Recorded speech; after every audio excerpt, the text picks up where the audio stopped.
Naruto. The beginning of the tearful succession to the Sandaime.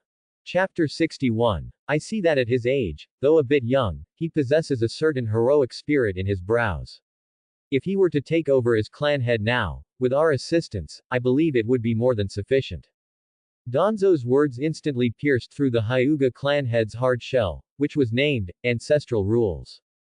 With our assistance, more than sufficient. Hyuga Fu's body trembled violently, and for the first time, an emotion called fear appeared in his cloudy eyes. He understood. He completely understood the undisguised threat in Danzo's words.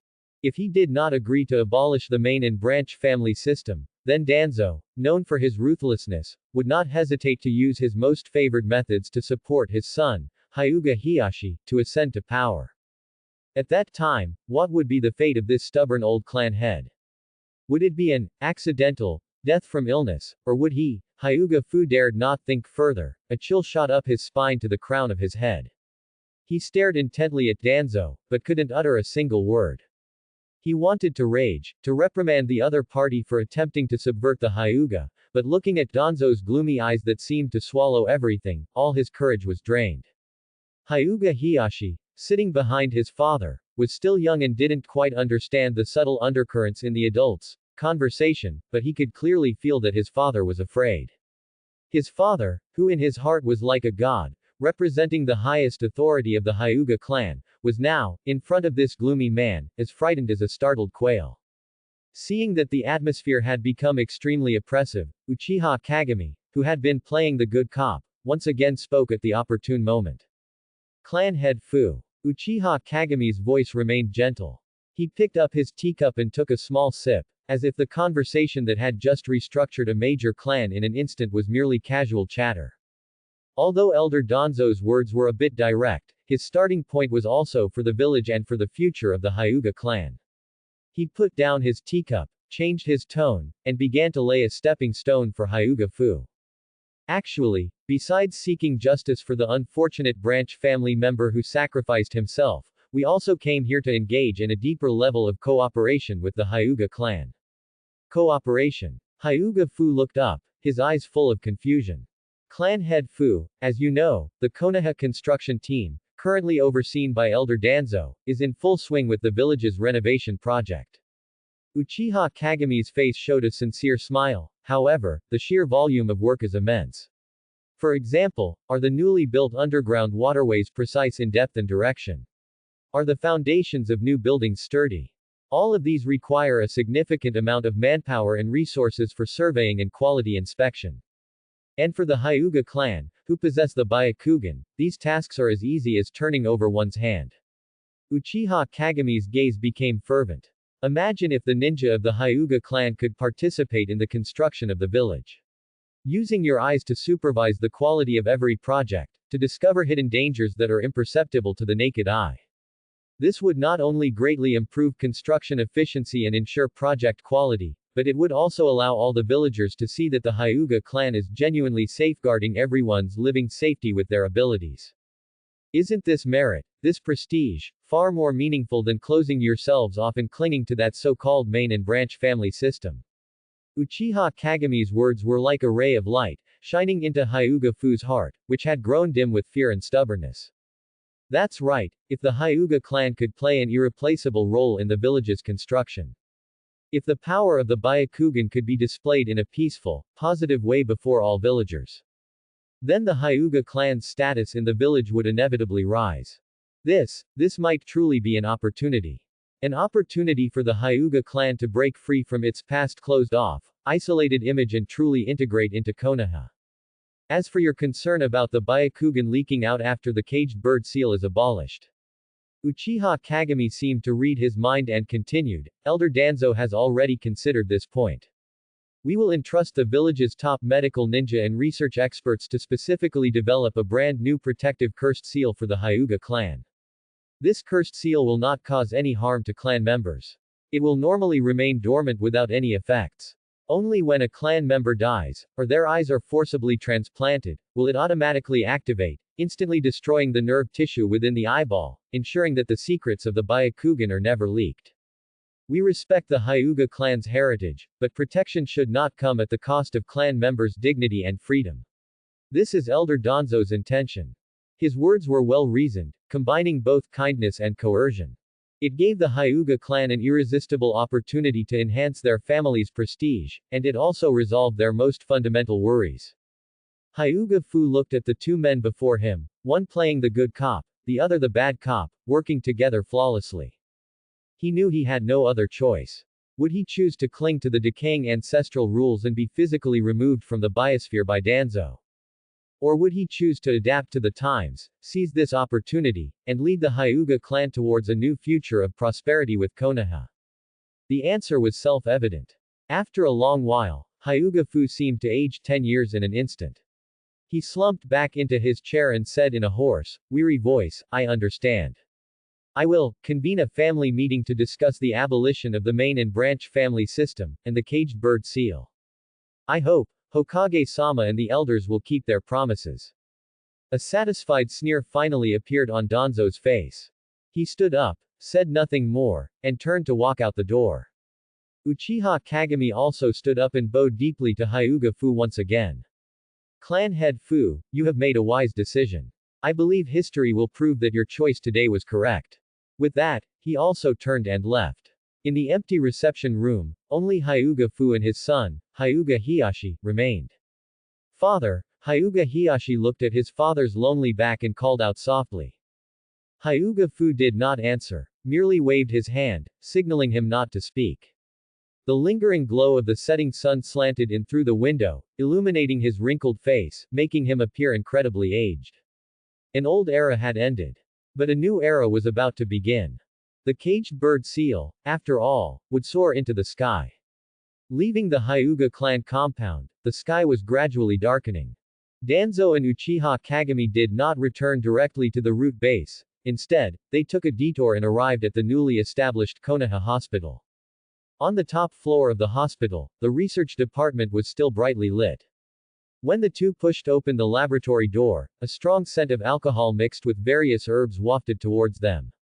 Inside the lab, Tsunade was meticulously performing a titration operation on a row of test tubes, her forehead beaded with sweat, her expression focused. Orochimaru, meanwhile, was hunched over a microscope, motionless, muttering something about an antigen-antibody binding model. Ahem. Uchiha Kagami lightly coughed. Who is it? Can't you see I'm busy? Tsunade didn't even look up, shouting impatiently. It's us. Danzo's somber voice rang out. Both Tsunade and Orochimaru paused their actions. They looked up and were somewhat surprised to see Danzo and Kagami standing at the doorway. Senior Danzo, and Senior Kagami, why are you here so late? Tsunade put down the test tube in her hand and asked, a little puzzled. There's something we'd like to ask of you. Danzo got straight to the point, he never liked beating around the bush. He briefly explained the Hyuga clan matter to the two. That's how it is. The Hyuga clan has agreed to abolish the caged bird seal, but we need a new cursed seal to protect their Byakugan. Danzo's gaze fell upon Orochimaru and Tsunade. You are the village's top experts. Hiruzen and I are busy with construction and can't spare the time, so only you two can handle this.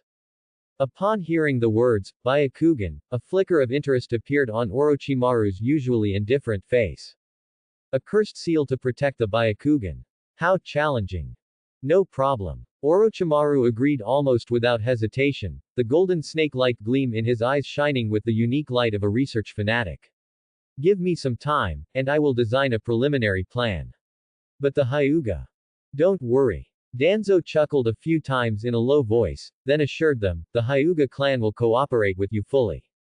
Orochimaru and Tsunade exchanged glances, both seeing a hint of understanding in the other's eyes. All right. I have no problem either. Orochimaru nodded, already eager to begin this new research. With the matter settled, Danzo and Kagami did not linger, turning and leaving the hospital. Walking back, Uchiha Kagami looked at his silent companion and couldn't help but ask, Danzo, you seem to be increasingly different from before. Is that so? Danzo's footsteps didn't falter. Uchiha Kagami's tone held a hint of emotion. I used to always think. Think what? Danzo interrupted him, his voice softening slightly, think I was jealous of Hiruzen, wanting to usurp his position as Hokage. Uchiha Kagami fell silent. Hey! Danzo suddenly stopped. He didn't look at Uchiha Kagami beside him, but instead gazed up at the bright full moon. His voice was very soft, his tone filled with a sense of relief. At first, I was indeed unconvinced. But now, I have to admit, Hiruzen, he is indeed more suited to be Hokage than I am. His vision is farther than mine, and his methods are more astute. The two walked in silence, only their footsteps echoing on the street. It wasn't until another sliver of clear moonlight shone down that Danzo stopped, looking up at the bright full moon hanging in the night sky. The moonlight shone unhindered over the entire village, just like Hiruzen's radiance. Kagami. In Danzo's voice, that long-held stubbornness seemed to be melting away. I probably won't become Hokage in this lifetime. But. The moonlight was reflected in his eyes, but so was a deeper darkness. A new, unyielding will condensed in his gaze. This is not the only path. I can become the most solid foundation supporting him as Hokage. Hiruzen is the towering tree that shelters the village from wind and rain. Then I, Danzo Shimura, will be the cornerstone buried underground, silently bearing all the weight, upholding this prosperity for him. This, then, is my ninja way, Danzo Shimura. Uchiha Kagami, who had been silent, turned his head and looked at him deeply. The corner of his always gentle mouth curved up very slightly, then disappeared. The path of a cornerstone will be very arduous. Danzo resumed walking towards the moonlight. But in a ninja's life, when has there ever been an easy road? The two returned to the Root's underground base. Deep within the base, in the training room belonging to the Uchiha Special Reaction Squad, Uchiha Tokimitsu and the members he led were quietly waiting. Seeing Danzo and Kagami appear, they immediately knelt on one knee. Lord. Danzo looked at them, a hint of approval flashing in his eyes. These people were the sharpest blade Hiruzen had personally chosen for him. Regarding the Hyuga clan matter, I have already settled it with Orochimaru and the others. Danzo's voice echoed in the empty training room. If they make any unusual moves. A murderous intent flashed in Danzo's eyes. You know what to do, right? Uchiha Kagami stood to the side, saying nothing, merely nodding silently. Understood. Uchiha Tokimitsu and several team members behind him bowed in unison. Subsequently, several figures simultaneously retreated into the darkness, disappearing without a trace. The Hyuga clan matter was resolved with swift and decisive action. Early the next morning, the old Hyuga clan head personally brought a reform agreement, signed by all the clan elders and humbly delivered it to the Hokage's office. Hiruzen Sarutobi received the agreement with a face full of questions, his eyes scanning it, unable to hide his astonishment. He looked up at Danzo, who stood silently beside him. His expression was as tense as ever, but his eyes conveyed an undisguised self-satisfaction, as if saying, this is what I should do. Hiruzen was filled with emotion, which ultimately transformed into a sigh of relief. He smiled and clapped Danzo heavily on the shoulder. Danzo, your efficiency is much higher than mine as Hokage. Danzo's reply was just one word, but the stiff corners of his mouth uncharacteristically twitched upwards. The smile was faint, almost fleeting, yet it was not a pretense. With the major trouble of the Hyuga clan resolved, Danzo's Konoha construction team gained a powerful boost. From then on, a unique sight appeared on the various construction sites of Konoha village. A group of ninja wearing Hyuga clan attire, with their Byakugan activated, patrolled the construction sites like the most precise scanners. Foundation Site Number 3, southeast corner, 3 meters underground, there's a rock fissure about 1 centimeter in diameter, it needs reinforcement. The newly laid sewage pipe, the joint between the 17th and 18th sections, has a 0.5 mm misalignment, rework it immediately. You over there, yes, you. The wall you're building has a vertical deviation of 1 degree. Tear it down and start over. Under the Byakugan's X-ray vision and millimeter-level precision, any construction flaw had nowhere to hide. The construction team workers were tormented by these suddenly appearing, quality inspectors. But the results were also obvious. The quality of Konoha village's infrastructure projects improved at a rocket-like speed. Danzo was very satisfied with this. He even specially issued Konoha Construction Team Annual Outstanding Worker scrolls to these Hyuga quality inspection teams, and on the scrolls, with his strong and powerful calligraphy, he personally inscribed a line of large characters. The Hawkeyes of inspection, the bane of flaws. This also caused the Hyuga clan's reputation among the villagers to rise. Clan members walking on the streets could feel the genuine respect in the villagers' gazes. This was the first time they experienced how fulfilling it was to contribute to the village with their own abilities. Summer. The lingering glow of the setting sun cast a golden hue over the entire village, and the air was thick with a dry heat. Hokage Avenue, recently completed, was bustling with people, lively and vibrant.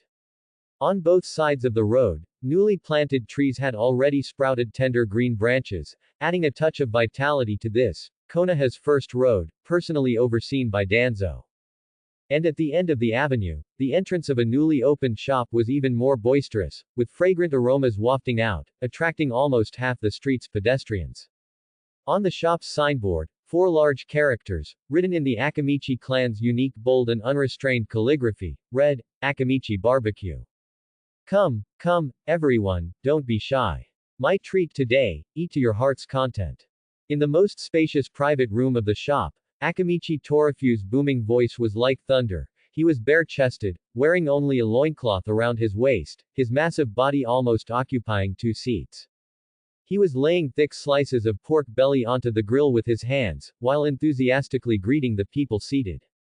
Sizzle. As the fresh red meat slices touched the scorching hot grill, they immediately emitted an enticing sound, and the rich aroma of meat, mixed with the sweet fragrance of the secret sauce, instantly filled the entire room. Hiruzen Sarutobi sat at the head of the table, a rare relaxed smile on his face as he observed the lively scene before him. Ever since the war ended, he had been like a wound-up top, dealing with mountains of official duties every day. To be able to sit down with old friends like this today and enjoy a peaceful meal was truly a luxury.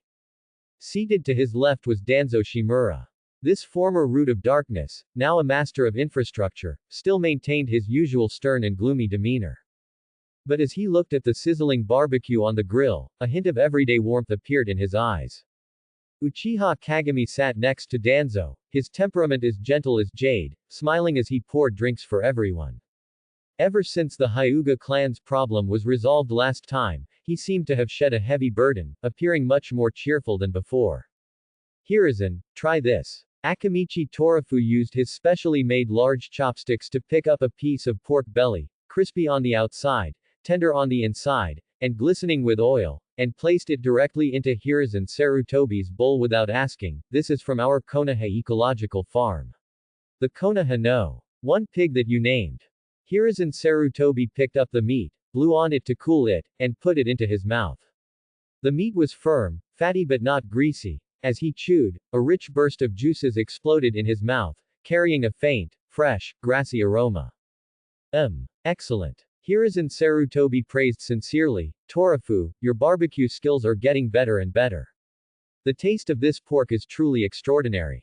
Of course. At the mention of food, Akamichi Torafu immediately perked up. He puffed out his round belly and began to brag, spitting as he spoke, this isn't just any ordinary pig. This pig is personally herded to the back mountains every day by Sakumo and the Inuzuka clan kids for free-range grazing.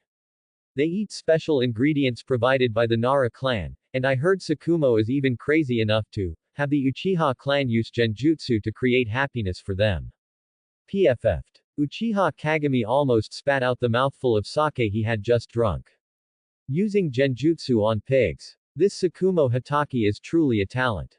I heard about it. Danzo, uncharacteristically, spoke up. He picked up a grilled mushroom and slowly said, that Sakumo, his prestige at the farm now is no less than mine, the chief person in charge of the construction team.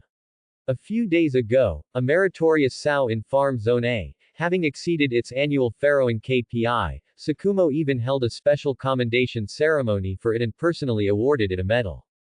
Ha ha ha ha ha. This time, even Hiruzen Sarutobi couldn't help but burst out laughing. He could almost imagine the scene. Sakumo Hatake, the white fang of Konoha known for his coolness and precision, stern-faced, pinning a medal on a grunting sow. The imagery was simply too bizarre. Sakumo really manages the farm in an orderly fashion. Uchiha Kagami said with a smile, I heard from the security force that the farm's security level is very high now. Not a single wild rabbit trying to steal crops can escape the noses of those ninja hounds. HMPH, naturally. Akamichi Torafu looked proud. Our Konoha's food isn't for wild rabbits to eat. Speaking of which, it's all thanks to this road Danzo built. Hiruzen Sarutobi raised his wine glass with a smile, looking at Danzo across the table. If it weren't for this Hokage Avenue, Torafu's shop wouldn't be doing such booming business. Danzo, whose name had been called, slowed his chewing. He looked up, glanced at the bustling scene outside the window, then at the steaming barbecue on the table, and his old friends chatting and laughing around him. An emotion called sense of accomplishment quietly spread in his heart. He picked up his wine glass, clinked it with the others, and then drained it. This is just the beginning. Danzo put down his wine glass, his voice as gloomy as ever, but with a hint of mystery in his tone. When my 5-year plan is fully completed, the entire Konoha will be completely transformed. Oh. Tell me more. Hiruzen Sarutobi became interested. Ahem. Danzo pulled out a neatly folded blueprint from his in my arms, spread it on the table. The renovation of roads and residential areas is just the first step. Next, I plan to completely overhaul Konoha's water supply system. He pointed to a river on the blueprint. This is the Naka River. It flows through our village and is our most important water source. However, its utilization rate is too low. I plan to build a reservoir dam upstream of the Naka River. At this location, his finger heavily tapped a canyon on the map, a reservoir dam. A reservoir dam? Akamichi Torafu asked indistinctly, his mouth full of meat. Exactly, a dam. Danzo's eyes began to burn with the fervent flame of infrastructure. With this reservoir, we will be able to store large amounts of fresh water. By then, not to mention Sakumo's current farm, even if all the barren land around the village is cultivated, there will be more than enough water for irrigation. Moreover, we can also establish an independent, village-wide tap water pipeline network, allowing every villager to have access to clean and hygienic water. No longer will they need to fetch water from the river. Danzo grew more and more excited as he spoke, as if he could already see that magnificent future. Uchiha Kagami and Akamichi Torafu were both stunned. Build a wall across the river to block the water. This idea was too bold, and too brilliant. Danzo, your idea. Akamichi Torafu's tone was filled with admiration. It's truly remarkable. Naturally. Danzo's lips curved upwards slightly. Seeing Danzo's enthusiastic look, Hiruzen Sarutobi almost burst out laughing. Roll, keep rolling. He cleared his throat, deciding to add a bucket of oil to Danzo's fire. Danzo, your idea of building a reservoir dam is excellent. Hiruzen Sarutobi first gave full affirmation. Then, he changed the subject, a mysterious smile appearing on his face. But it has more than just this one use. Hiruzen, what does this mean? Uchiha Kagami and Akamichi Torafu also looked over curiously. Hiruzen Sarutobi didn't answer directly. He simply picked up his cup, slowly took a sip, and then, in a tempting tone, slowly said, Danzo, have you ever thought about it? Water flowing from a high place generates immense impact, right? Right. Danzo nodded subconsciously. Then what if we create a special device that allows this immense impact to continuously strike it? In Hiruzen Sarutobi's eyes, a light Danzo had never seen before flickered, as if it could see the origin of the world. Do you think it might, like lightning release, produce a brand new energy that can be stored, guided, and even, light up all of Konoha? A brand new energy. Light up all of Konoha. Danzo, Uchiha Kagami, Akamichi Torafu, the three of them were completely stunned. A new world, one they had never imagined, full of infinite possibilities, seemed to be slowly unfolding before them. The next morning, at the Hokage's office. After Hiruzen Sarutobi finished processing a few documents, he pressed the summons bell on his desk. Hokage-sama. An Anbu member appeared silently in the center of the office.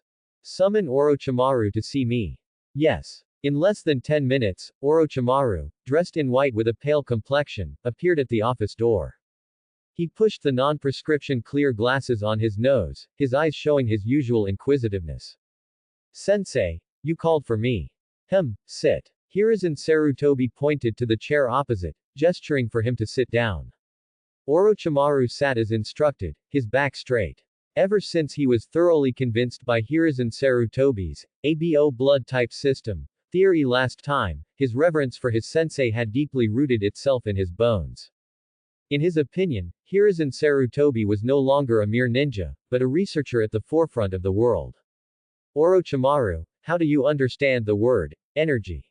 Hiruzen Sarutobi didn't beat around the bush, directly posing a seemingly simple yet profoundly philosophical question.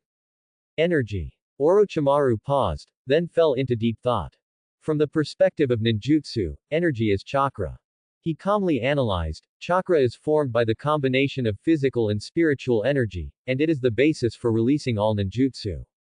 By changing the nature and form of chakra, we can transform it into various forms of destructive power such as fire, water, lightning, wind, and earth. So, energy is a force that can be transformed and utilized. Very well said. Hiruzen Sarutobi nodded approvingly.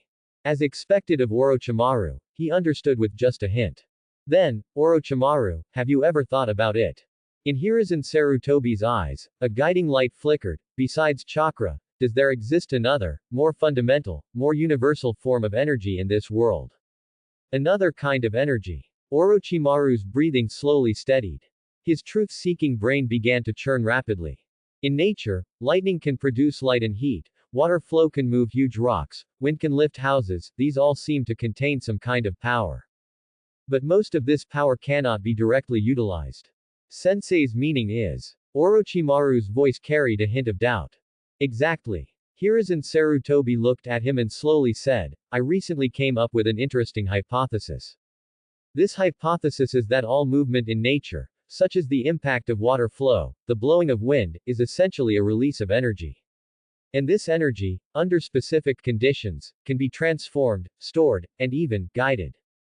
Just like. Hiruzen Sarutobi picked up the teacup on the table and drew a circle in the air. We release a water release jutsu to continuously impact a giant, constantly rotating scroll. This scroll rotates at high speed due to the impact of the water flow. So, can the power generated by its rotation also be transformed into another form of energy?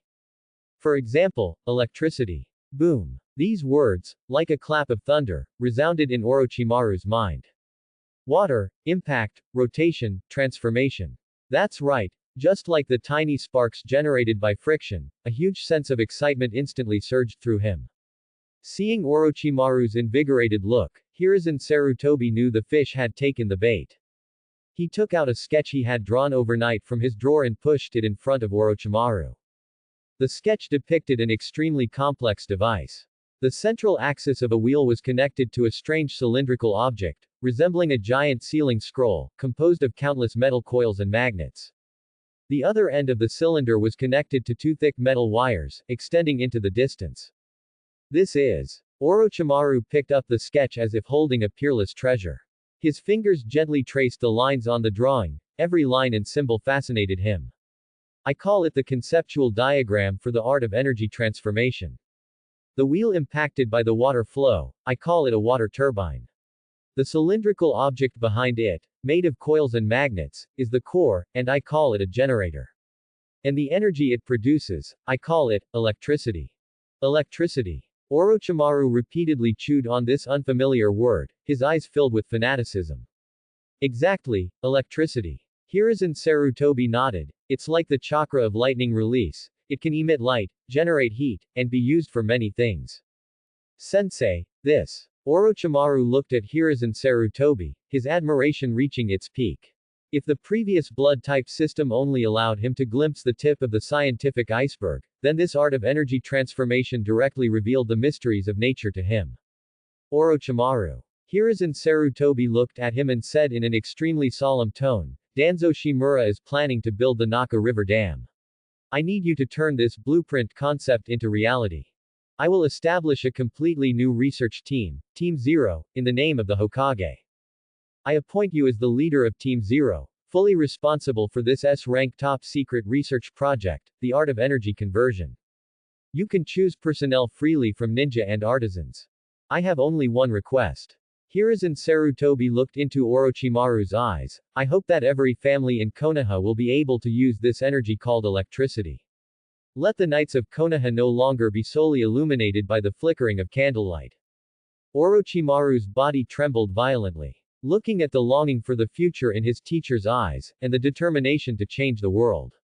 An unprecedented sense of mission arose from the bottom of his heart. The next day, the newly built Central Plaza in Konoha was the first masterpiece of Danzo's Konoha construction team. The flat bluestone ground was wide enough for the Akamichi clan's human bullet tank to drift. In the center of the plaza, a hero monument shimmered in the sunlight. And today, it was once again bustling with people, even more lively than the last memorial service, and the atmosphere was completely different. A huge red banner was hoisted high by two root ninja using stone pillars raised by earth release, with a line of highly provocative large characters written in Danzo's strong and forceful calligraphy. Konoha Dam Construction Corps Establishment Mobilization Meeting. Danzo, today, was not wearing his signature somber black attire, but had changed into a dark blue, specially designed work uniform that he had personally designed for ease of movement. He stood on the temporarily erected high platform, looking at the dense crowd below, and a surge of ambition swelled in his heart. Among these people were the backbone of his construction team, ninja who had been inspired by his charisma, Hyuga clan and Uchiha clan members who had been assigned mission quotas, and many villagers who had come to watch the excitement after hearing the news. Cough. Danzo coughed softly, his voice amplified by ninjutsu, clearly spreading throughout the entire plaza. The somewhat noisy plaza instantly fell silent. Everyone's gaze was focused on the man on the high platform, who looked refreshed, even radiant. Everyone. Danzo surveyed the audience. He didn't start with grand principles like Hiruzen, but directly posed a question: do you know what this land beneath our feet, this village we depend on for survival, fears most right now? The people below looked at each other. What did they fear most? War. Rogue ninja. It's drought. It's hunger. Danzo's voice suddenly rose, full of power. Without water, the land will crack. Without water, we can't even have a steaming bowl of miso soup. These plain words instantly resonated with many commoners below. Especially the elders who had experienced difficult times, they nodded in deep agreement. Therefore, the village, with its foresight, has proposed a great vision. Danzo's tone was full of pride for this matter. We are going to build a dam upstream of the Naka River. A Konoha dam that can store enough water for the entire village for many years. We not only want the villagers to have clean and hygienic water. We also want the fields to have irrigation sources. We want Konoha's granaries to always be full of grain, and the Akamichi clan's barbecue restaurants to never lack good pork. Roar. Among the crowd, several Akamichi clan youths cheered, drawing laughter from those around them. Danzo was very satisfied with this effect. What he wanted was this kind of practical mobilization that everyone could understand. This dam is not just a building. In Danzo's eyes, a fanatical flame burned. It will be the cornerstone of our Konoha's prosperity. It will be another monument under Hokage-sama's wise leadership. And it will be the most precious wealth that our generation leaves to our descendants. Therefore, I, Danzo Shimura, hereby announce. The Konoha Dam construction team is officially established. He extended his finger, pointing to several distinct formations in the crowd. His gaze swept over the old members of the construction team and the newly joined retired ninja. You may not have powerful bloodline limits, but you have the richest experience and the most tenacious will. You are the backbone of the construction team. This dam will be the crystallization of all our collective efforts. It will stand on the Naka River, witnessing Konoha's millennium of prosperity. It will tell our descendants what efforts their ancestors made to protect this homeland. Oh, oh, oh, oh, oh. The entire plaza was completely ignited by Danzo's highly inflammatory speech. Cheers like a mountain tsunami echoed through the sky. Countless ninja and commoners, at this moment, were infected by the grand blueprint Danzo had described, their eyes filled with longing for the future and admiration for Danzo. On this day, the image of Danzo Shimura in the hearts of Konoha villagers completely transformed from that gloomy and ruthless leader of root into the far-sighted, iron-blooded, and pragmatic Konoha cornerstone. His prestige, for a time, was unmatched. On the top floor of the Hokage Tower, Hiruzen Sarutobi quietly watched the passionate scene below, a slight curve forming on his lips. Hiruzen was very satisfied to see Danzo so smoothly integrate the Hyuga clan, a prominent clan, into the village's construction system. Make the best use of things, and the best use of people's talents. Very good, very good. Meanwhile, the news also spread like wildfire to the Konoha ecological farm on the outskirts of the village. In Farm Area A, in front of the largest pigsty, an awards ceremony was also being held. Tsukumo Hatake, the former White Fang of Konoha and now the general manager of the farm, was solemnly hanging a medal carved from a carrot around the neck of a huge, sleek-looking sow. Big Black Flower 2.0. Tsukumo's voice, amplified by ninjutsu, clearly spread throughout the entire pigsty, in recognition of your outstanding performance, ranking second in this quarter's production work. You successfully gave birth to several healthy piglets, exceeding the production target, and made outstanding contributions to the meat reserve efforts of our Konoha ecological farm. After a unanimous decision by the farm's senior management, you are hereby awarded the glorious title of Annual Meritorious So. You are rewarded with several caddies of special secret feed. And you will enjoy the privilege of an independent single room. We hope you will continue to work hard and make new contributions to Konoha's barbecue freedom. Oink oink, snort snort. Big Black Flower 2.0 seemed to understand, wagging her tail excitedly and letting out satisfied grunts.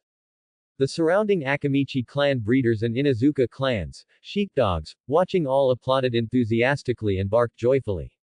Nara Shikaku stood aside, watching this absurd yet harmonious scene, yawning lazily, feeling his intelligence insulted. Just then, a Nara clan member responsible for intelligence transmission rushed over and whispered a few words in his ear. Konoha damn. This guy is playing it so big. After hearing the report, Nara Shikaku's expression became very strange. He walked over to Tsukumo Hatake, who was still putting a big red flower on the meritorious sow, and said in a complex tone, Tsukumo. Tsukumo didn't turn his head, concentrating on adjusting the angle of the medal. What is it? Is there a problem with the pig feed ratio in Area B, or is the irrigation ditch in Area C blocked? Neither. Nara Shikaku sighed, it's that Danzo guy.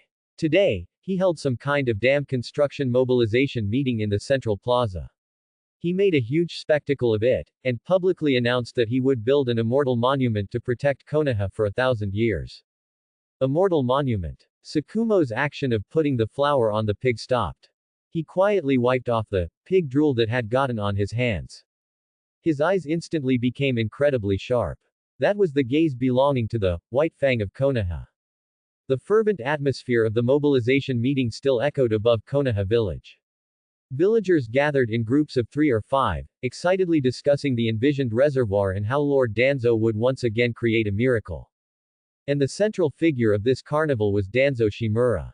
A brand new power, lighting up all of Konoha.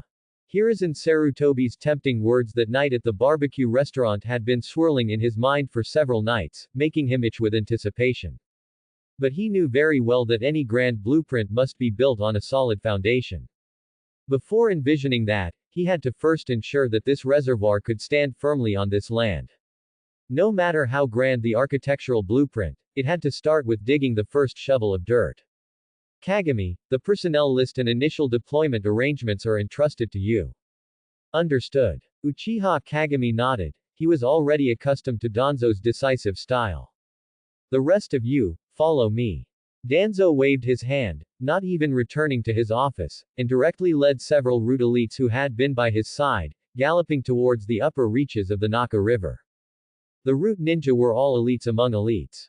They silently followed behind Danzo, their figures swiftly leaping across the rooftops of Konoha, and soon arrived at the canyon in the upper reaches of the Naka River, the spot heavily circled by Danzo on the map. The terrain here was treacherous, with steep cliffs on both banks, and the river channel, squeezed by the cliffs, became narrow, making the current exceptionally swift.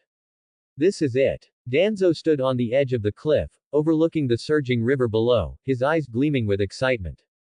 Bring me the latest survey map. Danzo stood on a protruding rock, commanding the root ninja behind him.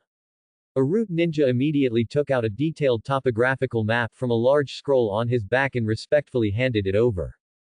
It meticulously marked the width, depth of the canyon, and the material and structure of the rock walls on both banks. Danzo took the map, his gaze sweeping over it quickly, his brow gradually furrowing. Not enough. He muttered to himself. Danzo wasted no words, directly taking off his special work jacket, revealing his lean muscles, which, though not as exaggerated as the Raikage's, were equally full of power. Then, he made a move that left all the root ninja dumbfounded. He directly leapt down. As Danzo hit the water, chakra had already condensed under his feet, and he stood steadily on the riverbed. The swift current could not make him waver in the slightest. The rock layer in the front left has vertical cracks, it is not suitable as the main dam foundation. This is sedimentary sandstone, with a loose structure, directly rule it out. Danzo sometimes walked into the deep water, letting the icy river water submerge him up to his chest. At other times, he walked to the shallows, bent down, scooped up a handful of mud and sand from the riverbed, and carefully rubbed it in his palm, analyzing its composition. The sunlight shone on the water, sparkling. The man known throughout Konoha and the entire ninja world for his ruthlessness and coldness. At this moment, he was walking back and forth in the river channel like the most ordinary hydraulic engineer. On the cliff, the root ninja were all stunned. They looked at each other, seeing the same shock in each other's eyes, hidden beneath their masks, their Lord Danzo. At this moment, under the sunlight, he stood in the most conspicuous place, measuring every inch of land for the future of the village. A young root ninja felt a slight sting in his nose. He recalled when he joined Root. At that time, Lord Danzo told him, "Pave the way in the deepest darkness, so that the light of the will of fire can illuminate every inch of the path ahead." He had always held these words as a guiding principle. Now, looking at that back, the young man suddenly felt that perhaps the flame in Lord Danzo's heart, that protected Konoha, was far more fervent and pure than they had imagined.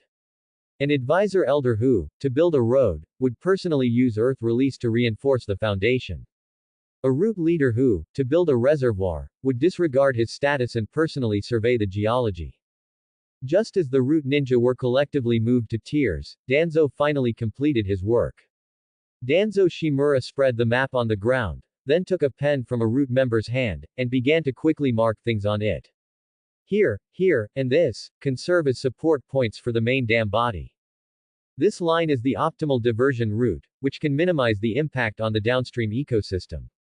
At the mouth, the current is swiftest, and the drop is greatest. The new energy that Hiruzen mentioned can be used here. As he drew, he muttered to himself. "You all come and take a look too."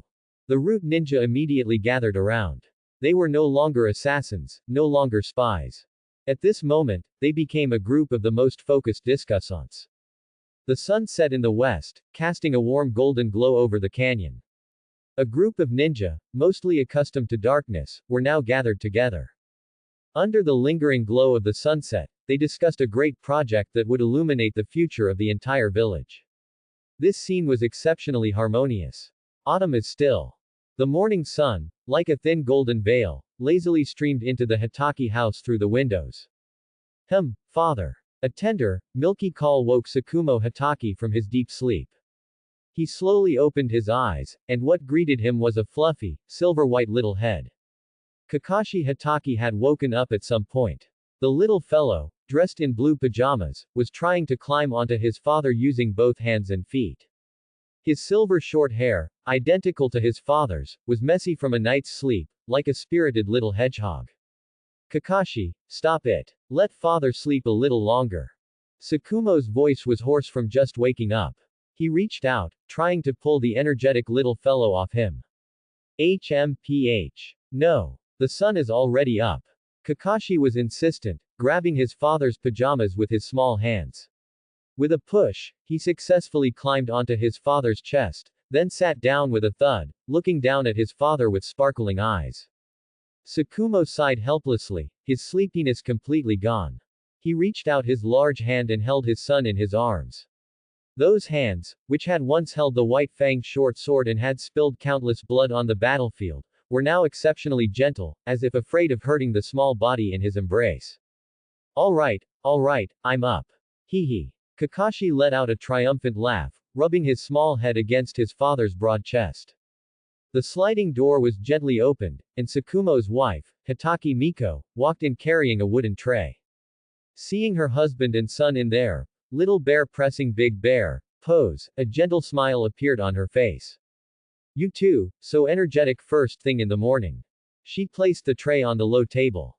On it were 2 steaming bowls of miso soup, a few pieces of golden brown grilled fish, and a small dish of pickles. Kakashi is too energetic. Tsukumo sat up, tidying his son's messy hair while jokingly complaining. Father, lazy pig. Kakashi mimicked him, poking Tsukumo's face with his small finger.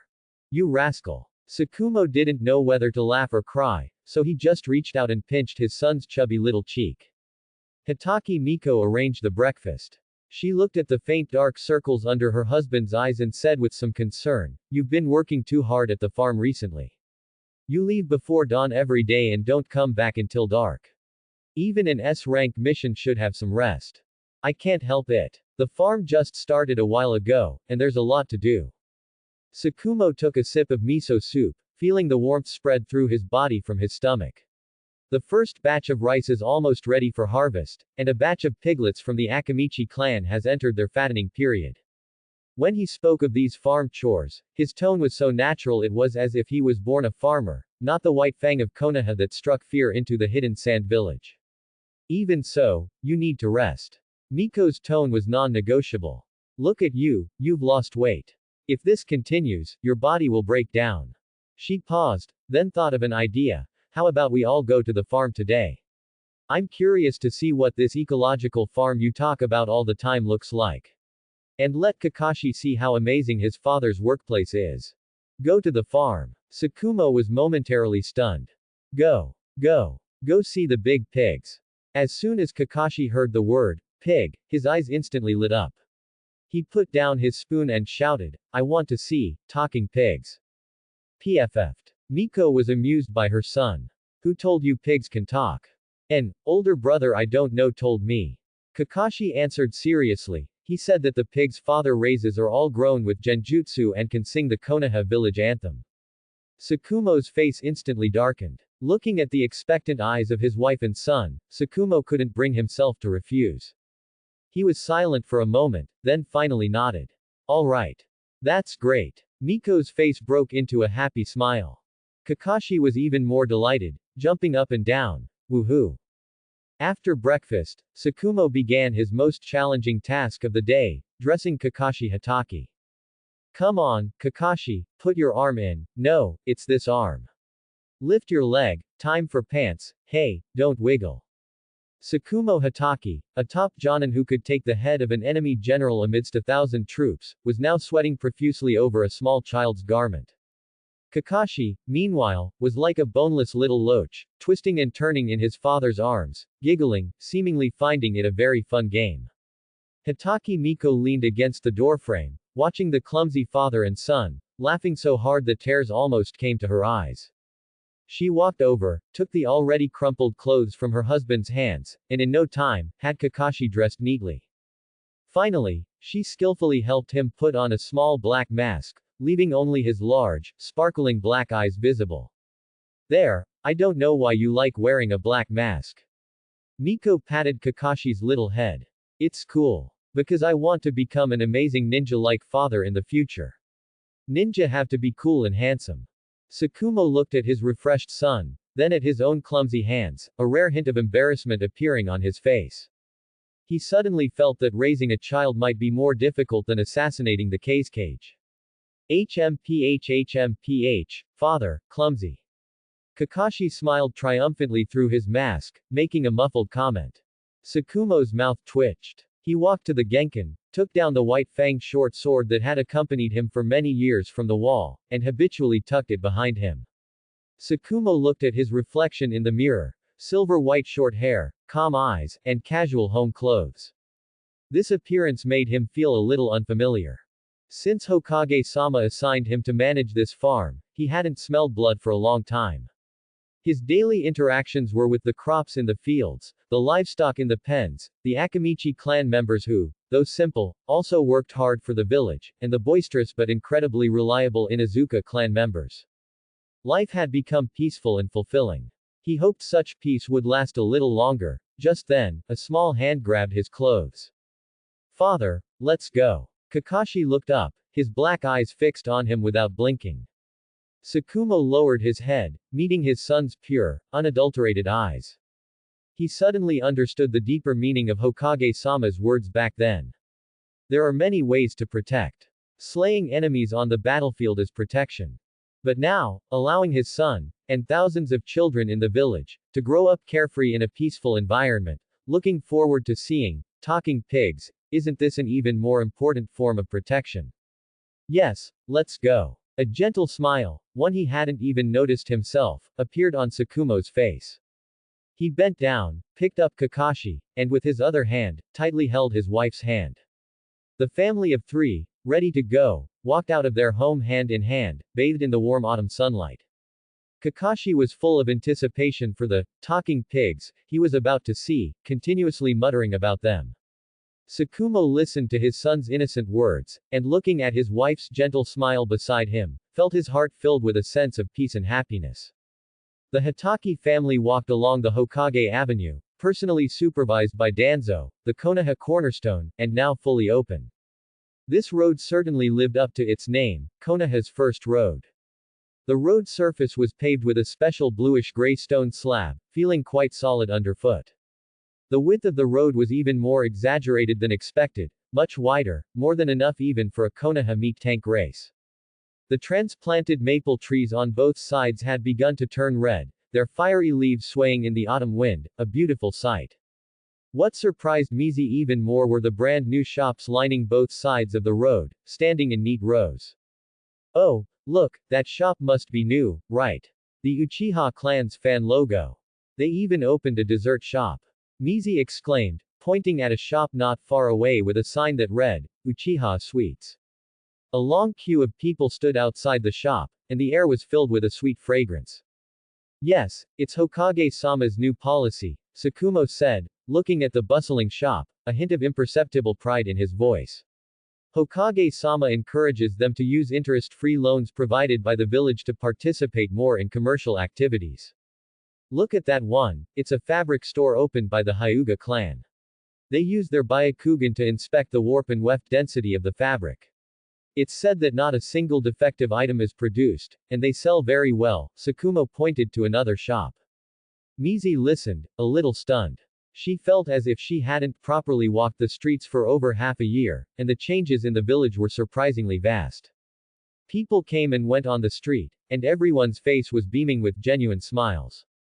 There were ninja who had just returned from a mission, arm in arm, discussing where to go for a drink, young mothers holding babies, chatting with neighbors about family matters, and a group of children who had just been dismissed from the ninja academy, laughing and chasing each other. This scene of peace, prosperity, and tranquility was so beautiful it felt almost unreal. Father, look. Fans. Kakashi's small hand pointed at a squad of ninja patrolling nearby, shouting excitedly. It was a team of Konoha Security Force members, wearing unified uniforms with the prominent Uchiha fan logo printed on their backs. The captain leading the team saw Sakumo, immediately stopped, and respectfully stood at attention and saluted him. Sakumo-sama. His teammates behind him also stopped in unison, casting respectful gazes at the legendary White Fang of Konoha. In today's Konoha, although Sakumo Hitaki and Danzo Shimura, one focused on farming and the other on infrastructure, their prestige among the new generation of ninja was steadily rising. Because everyone knew that one was Hokage-sama's granary, and the other was Hokage-sama's cornerstone. They were both supporting this village in their own ways. You've worked hard, Sakumo nodded gently, returning the greeting. For the village. The Uchiha's reply was strong and resonant. Kakashi hid behind his father, only his small head peeking out, curiously observing these older brothers with the fan symbol on their backs. He quietly asked Sakumo, Father, are they protecting the village? Yes, Sakumo gently stroked his son's head, saying softly, they, like father, are all protecting this home beneath our feet in their own ways. The family walked and stopped, enjoying this rare leisure time. Sakumo felt like he wasn't on his way to work, but rather on a pleasant outing. He looked at his wife, whose smile was like a blooming flower, his son in his arms, curious about everything, and the vibrant and lively faces on the street. Suddenly, he understood why that guy Danzo would work like a madman, day and night, on those cold blueprints and construction sites. Because, when a road is built, when a house is erected, when villagers live more conveniently and happily because of your efforts, the sense of accomplishment and satisfaction that wells up from the bottom of your heart is incomparable to the success of any S-rank mission. He and Danzo, although one pursued output and the other quality, were constantly used by Hokage-sama as examples of internal competition. But Tsukumo knew they were walking the same path. A path personally laid out for them by Hokage-sama, leading to a better Konoha. Thinking of this, Tsukumo's lips involuntarily curved upwards. What are you smiling about? Mizi asked curiously. Nothing, Tsukumo shook his head. I just think the weather is really nice today. Passing through the bustling streets, they arrived at the outskirts of the village. Further on, the clamor in the air gradually faded, replaced by the fragrance of grass and trees. A vast, boundless stretch of farmland appeared before them. At the entrance of the farm stood a huge wooden plaque. On it, 6 large characters were carved in a vigorous, powerful script, as if carrying the sharpness of a blade. Konoha Ecological Farm. The signature was, Tsukumo Hitaki. Before they even got close, Kakashi's sensitive little nose had already caught the mixed scent of various animals, and his ears picked up the distant sounds of pigs oinking, sheep bleating, and cows mooing. Piggies. Kakashi's little face flushed with excitement. He could no longer hold back, suddenly broke free from his father's embrace, and, taking off on his 2 short legs like a small cannonball, ran vigorously towards the farm gate, wobbling a bit due to his young age. Kakashi. Slow down. Mizi called out worriedly from behind. Tsukumo looked at his son's small, energetic back, and the smile on his face became even more gentle. This was his battlefield. And it was another home he would protect with his life. Stepping into the Konoha Ecological Farm, the sight before them stunned both Hitaki Miko and the newcomer Kakashi. If the changes in the village were described as flourishing, then this place was simply a vibrant land of miracles. As far as the eye could see, there were endless fields, planned even more neatly than tofu blocks. Waves of rice swayed in the wind, and plump rice ears bent low, foretelling an unprecedented bumper harvest. Between the field ridges were wide irrigation canals, with clear water flowing slowly, nourishing every inch of land.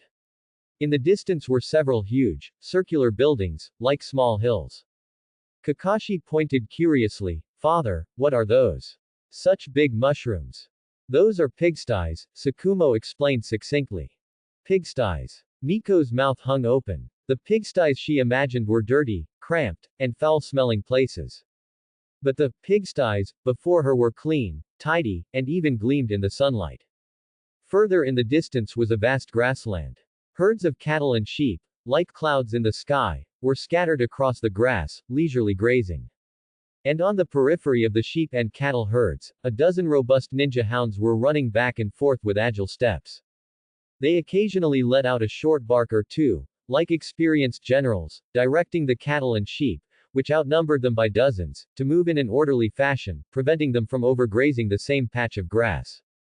Wow! Doggies! Kakashi excitedly pointed at the ninja hounds, his eyes full of little stars.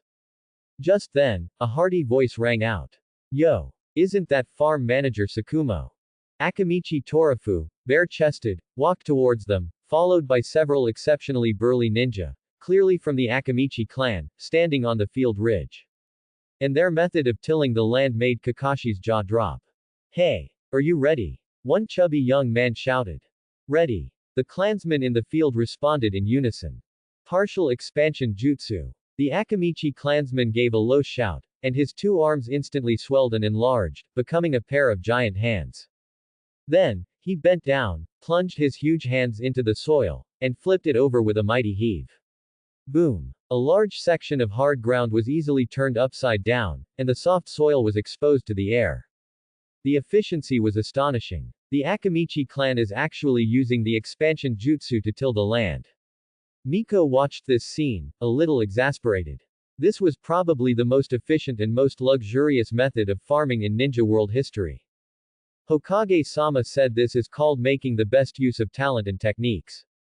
I see. Senior Torikas, you're here so early today. Tsukumo looked at the approaching person and said jokingly. Haha, demonstrating for those new kids. Akamichi Torafu wiped the mud from his hands, walked up to them, and enthusiastically greeted Miko and Kakashi. This must be Kakashi, right? Hey, why the mask? Kakashi shyly hid behind his father. Because it's cool.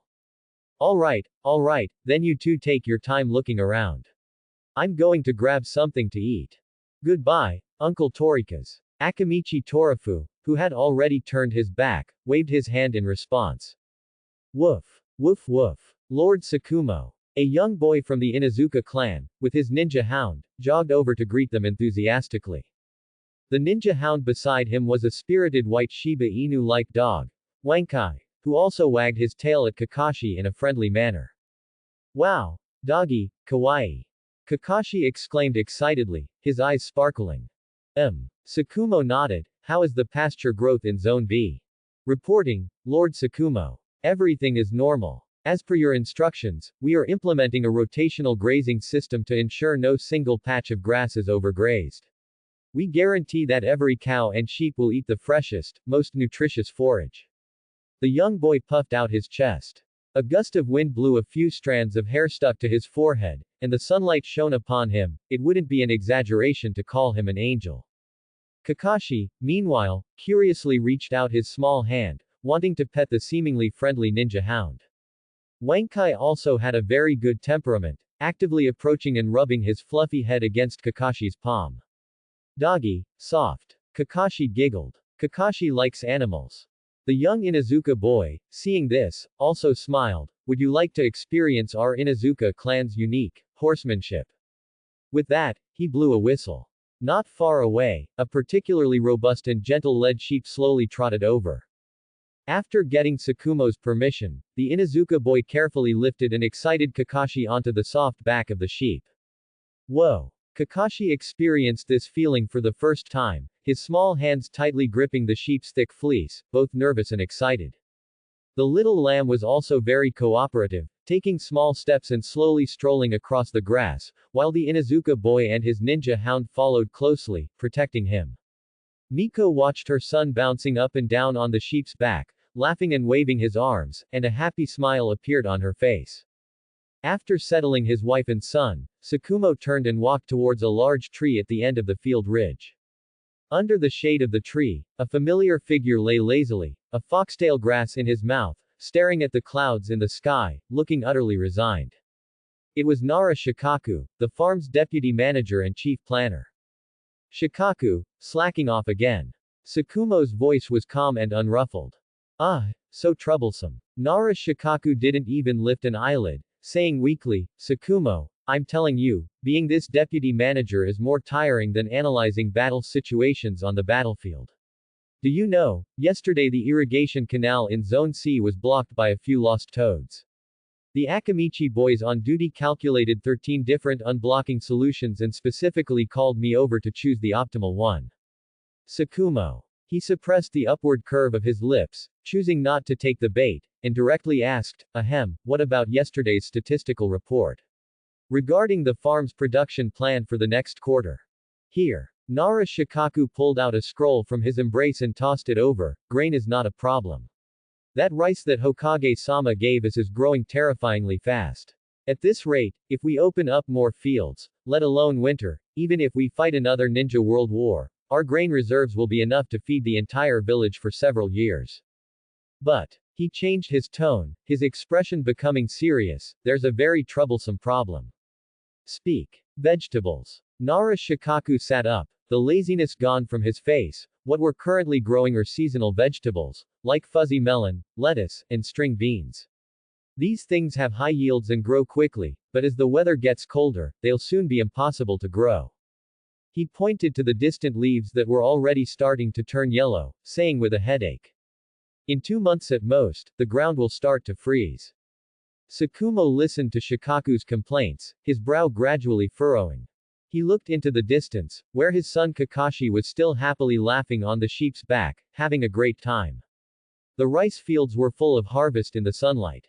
But thinking that in a few months, all these vibrant scenes would be covered by white snow, he felt a heaviness in his heart.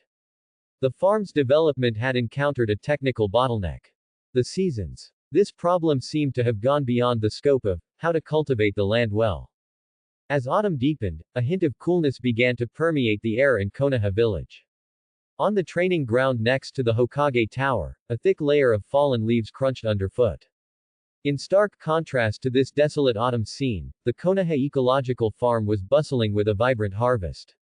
However, the atmosphere in the farm's meeting room was not as cheerful as the crops outside. That's the situation, Hokage-sama. Tsukumo Hatake, the farm manager, placed a thick report in the center of the conference table. His expression was as serious as ever, but worry was etched between his brows. Under your guidance, and with the full cooperation of the Nara, Akamichi, and Inazuka clans, our farm is absolutely poised for a historic harvest this year. The excellent rice seeds you provided, in particular, have shown astonishing growth. At the same time, our Konoha pig breeding program has also achieved initial success. The pork that has been brought to market is already available at Torikazu's barbecue restaurant and has received widespread praise. Tsukumo's report was clear, detailed, and full of the rigorous style characteristic of the Anbu. Hiruzen Sarutobi, seated at the head of the table, nodded in satisfaction. Transforming Tsukumo, a top assassin, into a super farm owner was undoubtedly one of the most correct decisions he had made since his transmigration. However, Tsukumo's next words caused Akamichi Torafu and the others present to frown. But, Tsukumo's tone shifted, as winter approaches, we face a very serious problem. The land is about to freeze. Most green vegetables, unable to adapt to the low winter temperatures, will stop growing or even die. This means that for several months during winter, our village's vegetable supply will drastically decline. When Tsukumo finished speaking, the meeting room fell silent. What? Akamichi Torafu's face instantly fell. He put down the roasted sweet potato in his hand, his expression more serious than ever. How can that be? Without fresh vegetables, the taste of barbecue will be greatly diminished. The deliciousness of the meat juice will be masked by a monotonous saltiness. This is a blasphemy against food. It's a betrayal of the will of fire. He stood up, waving his arms excitedly, spittle flying. Hokage-sama. Tsukumo. Shikaku. We must find a way to solve this problem. This concerns the nutritional balance of every villager in Konoha village, the sustainability of our ninja's combat power, and even more, the dignity of barbecue. Watching Akamichi Torafu's heartbroken expression, as if the sky had fallen, everyone in the meeting room was a little exasperated. Nara Shikaku yawned and said unhurriedly, insufficient vegetable intake can indeed lead to various diseases. Especially for children who are still growing, the impact is even greater. And, pickling vegetables is really quite troublesome. Everyone. You just find it troublesome. Hokage-sama, what do you think about this matter? Tsukumo cast a pleading gaze towards Hiruzen Sarutobi. Everyone present also looked in unison at the Hokage-sama at the head of the table. They had been discussing this problem for several days but had yet to come up with an effective solution. It was common knowledge that the ground freezes in winter, preventing crops from growing. However, facing everyone's worried expressions, Hiruzen Sarutobi's face always held a mysterious smile. He didn't immediately give an answer but unhurriedly picked up his teacup, took a sip, and then asked Tsukumo a question in return. Tsukumo, what do you think barrier ninjutsu can be used for, besides defending against enemies? Barrier ninjutsu. Tsukumo was stunned. Everyone present was also stunned. What did this have to do with growing vegetables in winter? Barrier ninjutsu is naturally used for defense. Tsukumo subconsciously replied, for example, the four violet flames battle array can trap enemies. There's also the sensory barrier around the village, which can warn of invaders. That's right. Hiruzen Sarutobi nodded. A barrier, at its core, is the use of chakra to create an independent space, isolated from the outside world. Then have you ever thought? Hiruzen Sarutobi stood up, his gaze sweeping over everyone's faces. Then, on the large farm planning map on the meeting room wall, he used his finger to draw a huge circle covering the entire vegetable growing area. What if we use a barrier, not to trap enemies, nor to trap tailed beasts, but to envelop this entire piece of land? And then, within this independent space, create an environment as warm as spring. Then the wind and snow from outside wouldn't be able to get in, would they? Couldn't we use a barrier to forever lock spring inside here? Use a barrier to lock spring. Boom. These words were like a bolt of lightning, instantly cutting through the fog in everyone's minds. Nara Shikaku, a sharp glint suddenly flashed in his perpetually sleepy eyes. He seemed to have grasped something crucial, and his breathing quickened. Tsukumo Hataki's body trembled, and his calm eyes erupted with light. They looked at the huge circle Hiruzen Sarutobi had drawn on the map, their minds buzzing. Barrier ninjutsu could be used like this. Using ninjutsu in agriculture. They seemed to already see a huge, warm spring fortress standing in the outskirts of Konoha, amidst the heavy snow of winter. Inside, greenery flourished, and the fragrance of fruits filled the air. Villagers would be able to eat the freshest vegetables even in winter. They would also be able to drink nutritious fruit juice.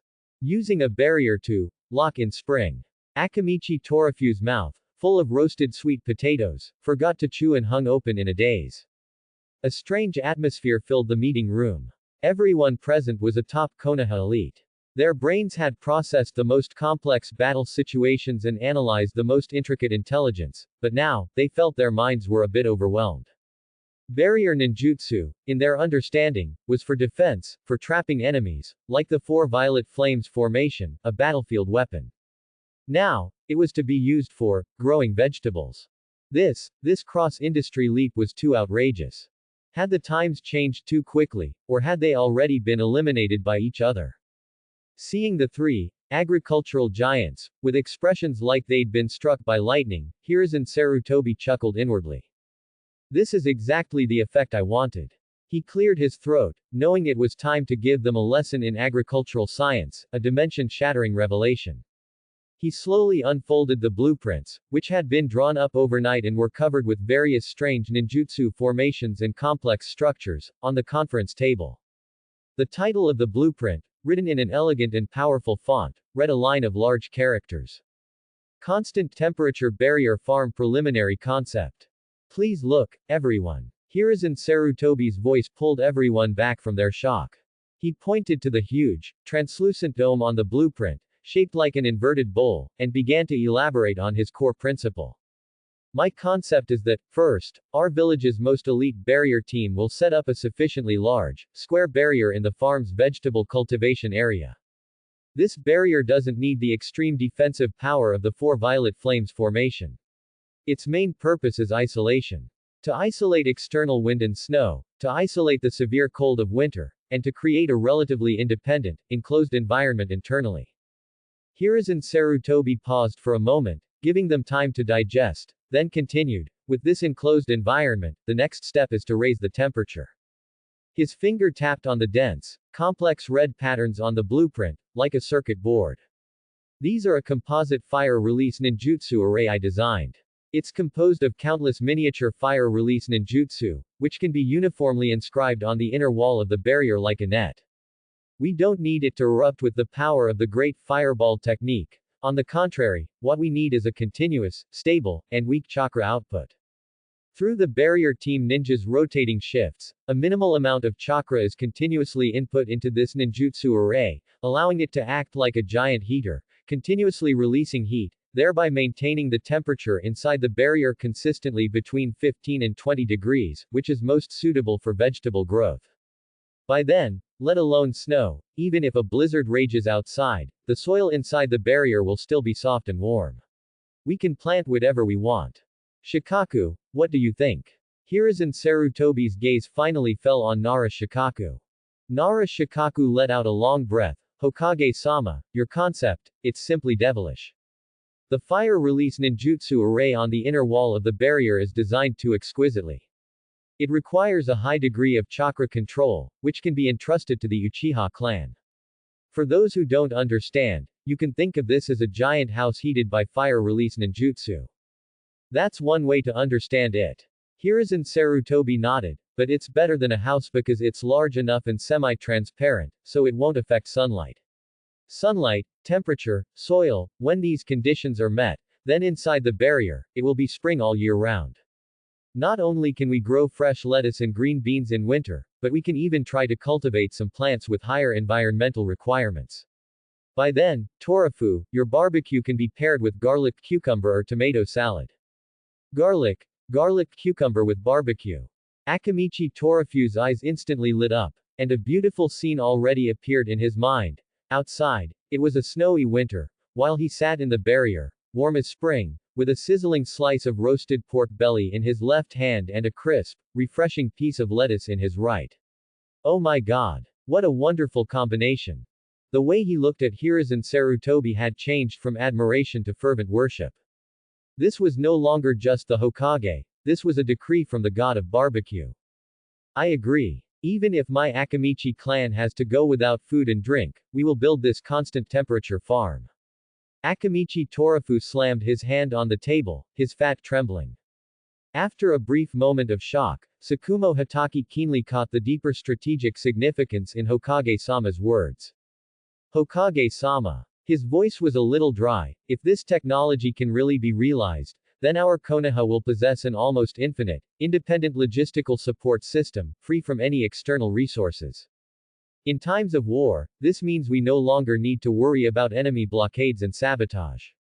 Our grains, vegetables, and meat will be produced continuously, year-round. This will completely change the future of warfare in the ninja world.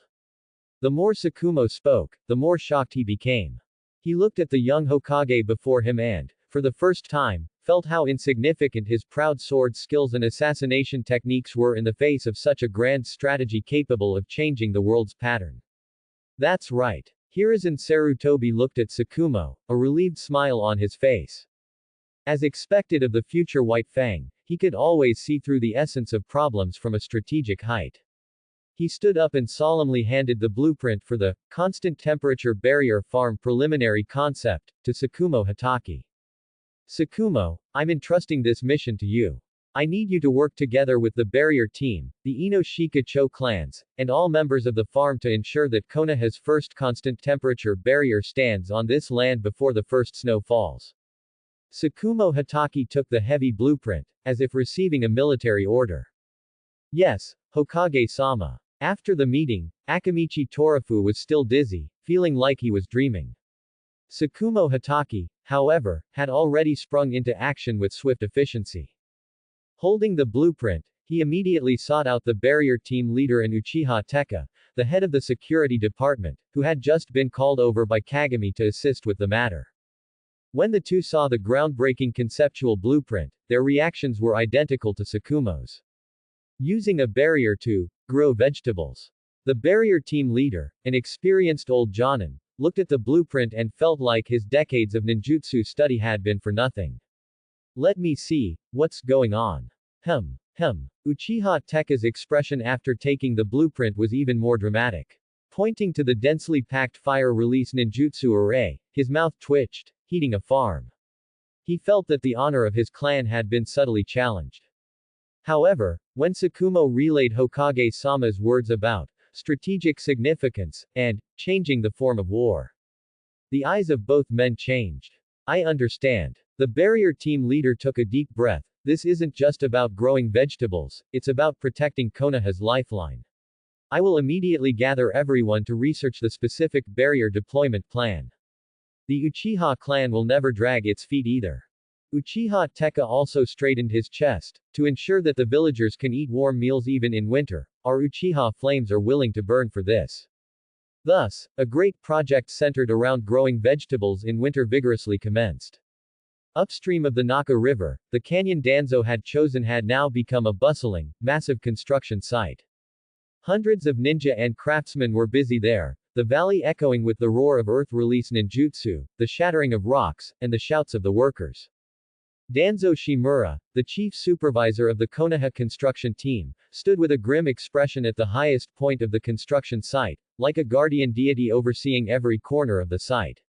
Under his iron-fisted management, the entire construction site operated with remarkable efficiency, like a tightly wound machine. However, this infrastructure fanatic encountered a problem today that gave him a massive headache. Danzo-sama, a technical earth release ninja, holding a report, ran up to him, sweating profusely, his voice tinged with exhaustion. We have already tried 7 different earth and rock structures, but all of them failed. What? Danzo's brows instantly furrowed into a knot. The force of the water flow at this location in the Naka River Canyon far exceeds our estimates. The ninja wiped his sweat and pointed to the experimental dam not far away. Even with earth release ninjutsu to reinforce the dam, it probably won't withstand the continuous day and night impact of the water flow. Depending on seasonal water volume changes, damage will appear in 3 to 5 years at most, or as short as half a month. Danzo's face turned grim. He walked to the edge of the cliff, looking at the surging, roaring river below, feeling as if he was watching an enemy constantly mocking his incompetence. He had poured his heart and soul into this reservoir project.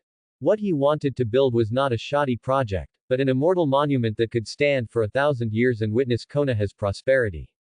But now, the project had just begun and had encountered the most fundamental problem: insufficient material strength. In the evening, at the Hokage's office, Hiruzen Sarutobi had just finished reviewing a document on new textbooks for the Ninja Academy when he heard a knock at the door. "Come in." The door opened, and Danzo Shimura and Uchiha Kagami walked in, one after the other. Danzo's face showed unconcealed fatigue and frustration. Even his characteristic blue work uniform was stained with mud, making him look somewhat disheveled. "Hiruzen." Danzo's voice was a little hoarse. "Have a seat." Hiruzen Sarutobi pointed to the sofa opposite him, then personally poured tea for both of them, a knowing smile on his face. "From the looks of it, you've run into trouble." "Yes." Danzo didn't hide anything. He wasn't the type to put on a brave face. He told Hiruzen about the problems encountered with the reservoir dam, in full detail. "Traditional earth and rock structures aren't strong enough. I've tried every method, and they've all failed." Danzo's tone was full of frustration. "Hiruzen, perhaps I thought this matter was too simple." Uchiha Kagami also added, "Hokage-sama, the hydrological conditions of the Naka River Canyon are indeed very complex. With our current technology, building a dam that can stand for 100 or even 1,000 years is extremely difficult." Hiruzen Sarutobi listened quietly, saying nothing. He put down his teacup and looked at his disheartened best friend, who was a little dejected by the setback. "Danzo, Kagami. Have you ever considered that earth and stone are inherently fragile? But what if we recombined them in a special way?" "Recombine?" Danzo and Kagami were both stunned. "Exactly." Hiruzen Sarutobi took out a scroll from his drawer, which he had prepared earlier, containing a special formula. He slowly unrolled the scroll on the table. "This is an idea I stumbled upon while researching the nature of earth release and fire release." Hiruzen Sarutobi began his Hokage's little classroom. "You see, this formula requires several common things: the clay beneath our feet, the river sand from the river, and the crushed stones from the mountains. But the most crucial is the fourth material." Hiruzen Sarutobi's pen pointed to an unfamiliar name on the formula. "Blackstone powder." "What is this?" Danzo asked curiously. "A mineral powder. It exists in the eastern part of the Land of Fire. It's not hard by itself, but once mixed with water and then calcined at high temperatures, it produces a wonderful bonding effect. We can mix clay, river sand, crushed stone, and this blackstone powder in specific proportions, then add water and stir to form a slurry. Finally, and most crucially." Hiruzen Sarutobi's gaze swept over Danzo, eventually settling on Uchiha Kagami. "Pour this slurry into molds we've prepared beforehand. Then, use fire release ninjutsu for continuous, even high temperature calcination. Once it cools and solidifies, we will obtain a brand new building material, far harder than steel, yet capable of being molded into any shape. I call it chakra concrete." "Chakra, concrete." Hiruzen. "I." Danzo picked up the scroll, as if he could already see a magnificent dam, cast from chakra concrete, spanning the Naka River, taming that surging beast. "Go." Hiruzen Sarutobi smiled and patted his shoulder. "Go create the village's immortal monument." Danzo nodded, carefully putting away the scroll as if it were a treasure. With this, an immortal monument would no longer be a dream. Just as he was about to turn and leave, to arrange for people to mine Blackstone that very night, Danzo's gaze fell on the last line of small text in the formula. Note: for optimal results, the calcination process requires precise flame output from a ninja proficient in the Great Fireball technique.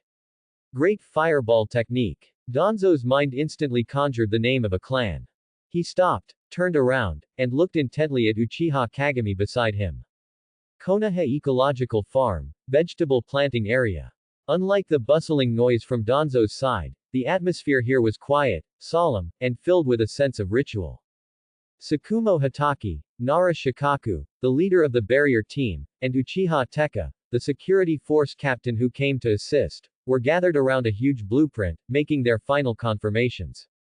According to Hokage-sama's blueprint, the 4 energy nodes of the barrier's base will be set at the southeast, southwest, northwest, and northeast corners of the farm's vegetable area, respectively. I have already marked them with the white fang short sword, and the position error will not exceed 1 mm. Tsukumo Hatake pointed to the 4 red dots on the blueprint, his tone calm. His precision, characteristic of a top assassin, was now perfectly applied to land surveying. The barrier team leader, an experienced old Jonin, looked at the complex ninjutsu array on the blueprint and couldn't help but wipe the sweat from his forehead. Tsukumo-sama, the concept of this constant temperature barrier is truly astonishing. Our barrier team studied it for 3 days and only barely grasped the principles of the basic part. This huge dome barrier requires extremely high stability and sustained output of chakra. Nara Shikaku let out a lazy yawn and added, according to Hokage-sama's wishes, the barrier team is responsible for building the structure, the Uchiha are responsible for installing the heaters, and our Ino Shika-cho and Inazuka clan are responsible for guarding the gate. Uchiha Tekka listened from the side, saying nothing, but a light shone in his eyes. Since the last internal purge of the clan, with Hokage-sama's support, he had successfully taken the position of security force captain. His loyalty and admiration for Hiruzen Sarutobi had reached their peak. The Uchiha's flames are ready to burn for the village at any time, he said in a deep voice. Good. Tsukumo nodded, then, everyone, let's begin. I understand. The barrier team leader took a deep breath, his eyes becoming firm. Please rest assured, our barrier team will never fail Hokage-sama's expectations. He turned and gave orders to the dozens of barrier team members behind him. Go, as previously arranged. Yes. Dozens of ninja from the barrier team quickly dispersed to the 4 corners marked by Tsukumo. They simultaneously formed hand signs, muttering incantations. Ninjutsu. 4-directional barrier. Sky dome. Buzz. As chakra was injected, a slight distortion began to appear in the air between the 4 array points. Nearly invisible chakra walls slowly rose from the ground between the 4 array points, then converged towards the center, finally meeting at a height of 100 meters. A huge, translucent dome, like an inverted glass bowl, silently enveloped the entire vast vegetable planting area. Sunlight filtered through the barrier, falling on the ground and forming a soft halo. Inside the barrier, the sound of the wind instantly disappeared, the air became tranquil, forming 2 completely different worlds from the bleak autumn wind outside. It succeeded. The barrier team leader murmured, looking at the magnificent sight before him. However, this was only the first step. Tsukumo Hatake gently nodded to Uchiha Tekka, who stood not far away, silently waiting. Uchiha Tekka understood. He turned and faced the hundreds of his clansmen behind him, dressed in security force uniforms and bearing the unique pride of the Uchiha clan, and took a deep breath. Everyone. His voice was loud and powerful. Hokage-sama has entrusted such an important mission to us Uchiha. This is a testament to his trust in us, and even more, it is our honor. Battle is not just about fighting on the battlefield, using our flames to warm this land and protect the villagers, dinner tables, this, too, is the will of fire. Yes. 100 Uchiha ninja roared in unison, their momentum soaring. Form teams of 10, and proceed to the 4 barrier nodes. Prepare to execute the constant temperature ninjutsu inscription mission. With Uchiha Tekka's command, 4 Uchiha squads quickly and orderly rushed to the 4 barrier bases. First squad, prepare. A Uchiha Jonin leading the team unfurled a scroll and sternly shouted to the 9 team members behind him.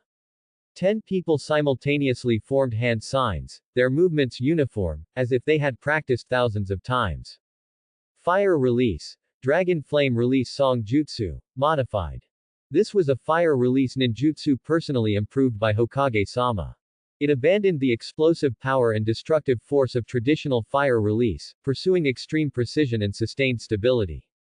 From the mouths of the 10 Uchiha ninja, instead of raging flames, dozens of delicate fire streams, like red threads, were emitted. These fire streams intertwined and wove in the air, following the ninjutsu patterns, and began to inscribe themselves on the translucent inner wall of the barrier.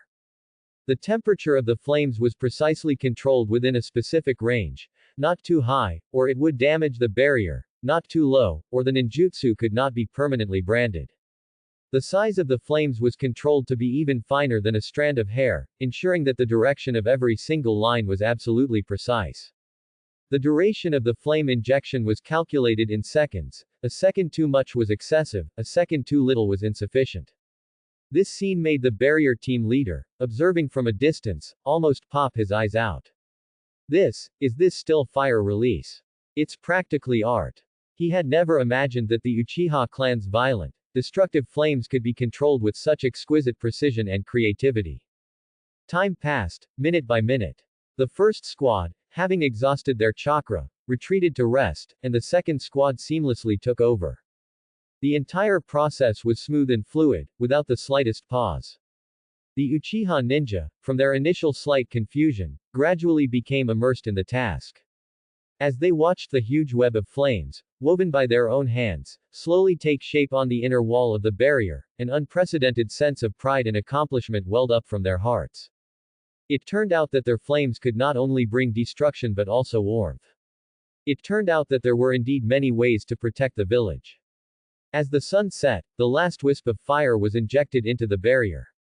Buzz. A prolonged hum sounded, and the composite fire release ninjutsu array inscribed on the inner wall of the barrier was fully activated. Red patterns slowly flowed across the translucent dome, like the meridians of a human body, emitting a soft and warm glow. The temperature inside the barrier began to rise slowly, at an extremely stable rate. 15 degrees, 16 degrees, 17 degrees, finally, precisely, it settled at 18 degrees, the most suitable temperature for vegetable growth. A miracle that would forever lock in spring was thus born. It succeeded. The barrier team leader's voice was quite emotional as he watched this miraculous scene. They really used a barrier to lock in spring. The Uchiha ninja retracted their hand signs, their chests rising and falling slightly, but there was no fatigue visible on anyone's face. Their gaze was fixed on the farm bathed in light before them. The translucent barrier dome encompassed an entire stretch of land. A young Uchiha clansman subconsciously straightened his chest, his eyes filled with unconcealed pride. On the field path, a figure slowly approached. Tsukumo Hitaki.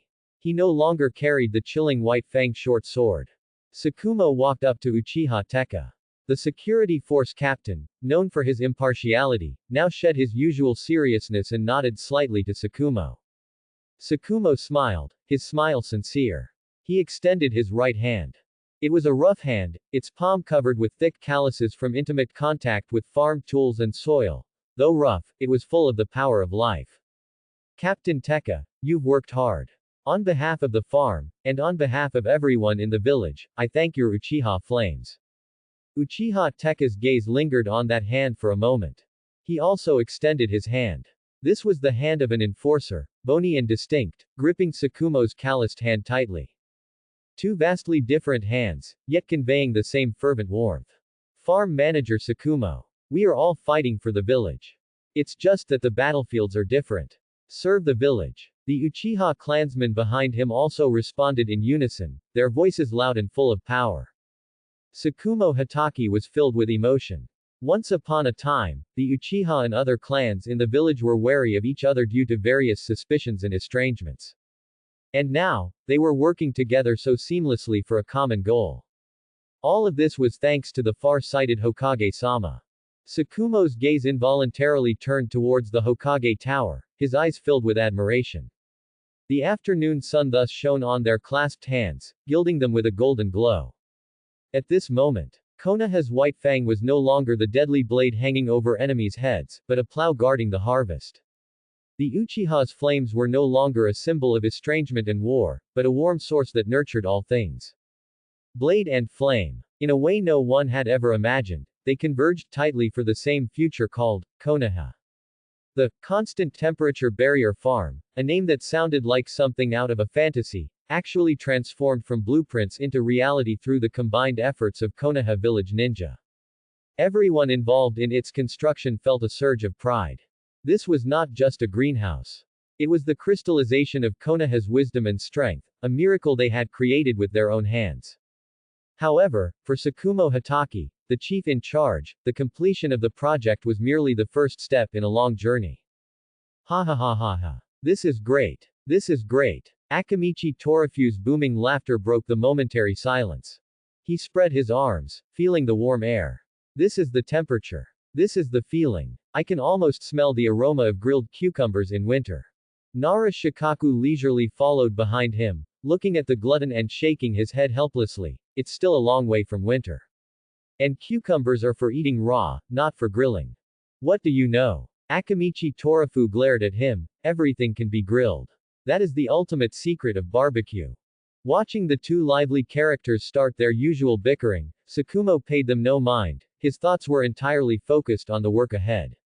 In the farm's meeting room, the agricultural big three, Tsukumo Hatake, Nara Shikaku, and Akamichi Torafu, were gathered around a new planning map, conducting their final discussion.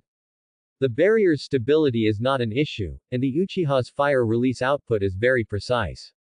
But Tsukumo Hatake's finger pointed to the 4 array points on the blueprint that served as energy nodes. This barrier requires ninja from the barrier team to be on continuous 24-hour shifts. These 4 array points have become the most critical and most vulnerable vital points of our entire farm. His expression was as serious as ever, even carrying a hint of the ruthlessness he displayed during Anbu missions. Once any of these array points is destroyed, or a ninja maintaining the barrier encounters an accident. Akamichi Torafu's heart tightened as he listened. That won't do. He said in a muffled voice. Tsukumo, what are your thoughts? I suggest that the defensive strength of these 4 array points must be reinforced. Relying solely on a few ninja from the barrier team is far from enough. I need to deploy a permanent, high-level guard squad here. Nara Shikaku yawned and said lazily, Tsukumo does have a point. These 4 array points are like the gates to our granary. Without a few locks, we really won't sleep soundly. Such a large barrier was like a giant target, attracting trouble. If an enemy spy or a rogue ninja with malicious intent tried to cause damage, the consequences would be unimaginable. He propped his chin, a glimmer of shrewdness flashing in his perpetually sleepy eyes. Furthermore, we cannot just guard against external enemies, we must also guard against internal accidents. Internal accidents. Akamichi Torafu was somewhat puzzled. For example, what if a drunken ninja sleepwalks in the middle of the night and accidentally stumbles into an array point? Nara Shikaku said with a serious expression. Akamichi Torafu. Tsukumo Hatake. Although Shikaku's analogy was abstract, the principle was indeed the same. These 4 array points were of great importance and had to be foolproof. I agree with Tsukumo's proposal. Nara Shikaku sat up straight, the smile gone from his face. I suggest that with these 4 array points as the core, we establish 4 permanent guard towers. Each tower will need to be equipped with sensory, defensive, and offensive ninja. I approve. Akamichi Torafu immediately raised his hand. Let the boys from our Akamichi clan go. I guarantee that even if a meteorite falls, they can push it back with their human bullet tank. Our Inuzuka clan can also send people. The head of the Inuzuka clan, who had been attending the meeting, also spoke up. Our ninja hounds have senses of smell and hearing far beyond ordinary people. Not even the slightest rustle of wind or grass can escape their ears.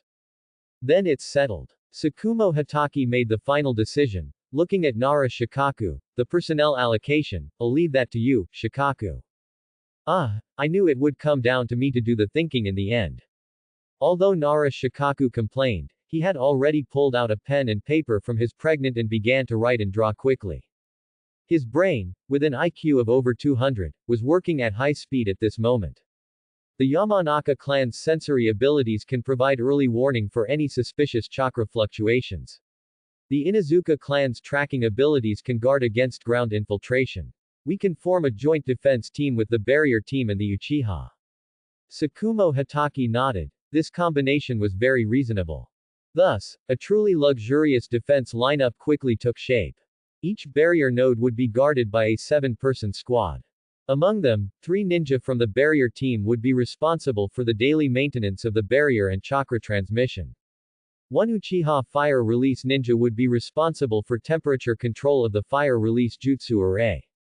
1 Yamanaka clan sensory ninja would be responsible for mental level vigilance. 1 Inazuka clan tracking ninja, with his ninja hound, would conduct ground patrols. Finally, the Akamichi clan would serve as the squad's heavy attackers. These 7 individuals formed a perfect defense squad with virtually no weaknesses. They would rotate every 12 hours, ensuring that the entire constant temperature farm was in the highest state of alert 24 hours a day. The core strength of Konoha's most elite secret jutsu clans was being used to guard a vegetable patch. If this were to get out, the entire ninja world would probably laugh their heads off. But none of the people present found it laughable. Because they all knew that what they were protecting was not just a few vegetable patches.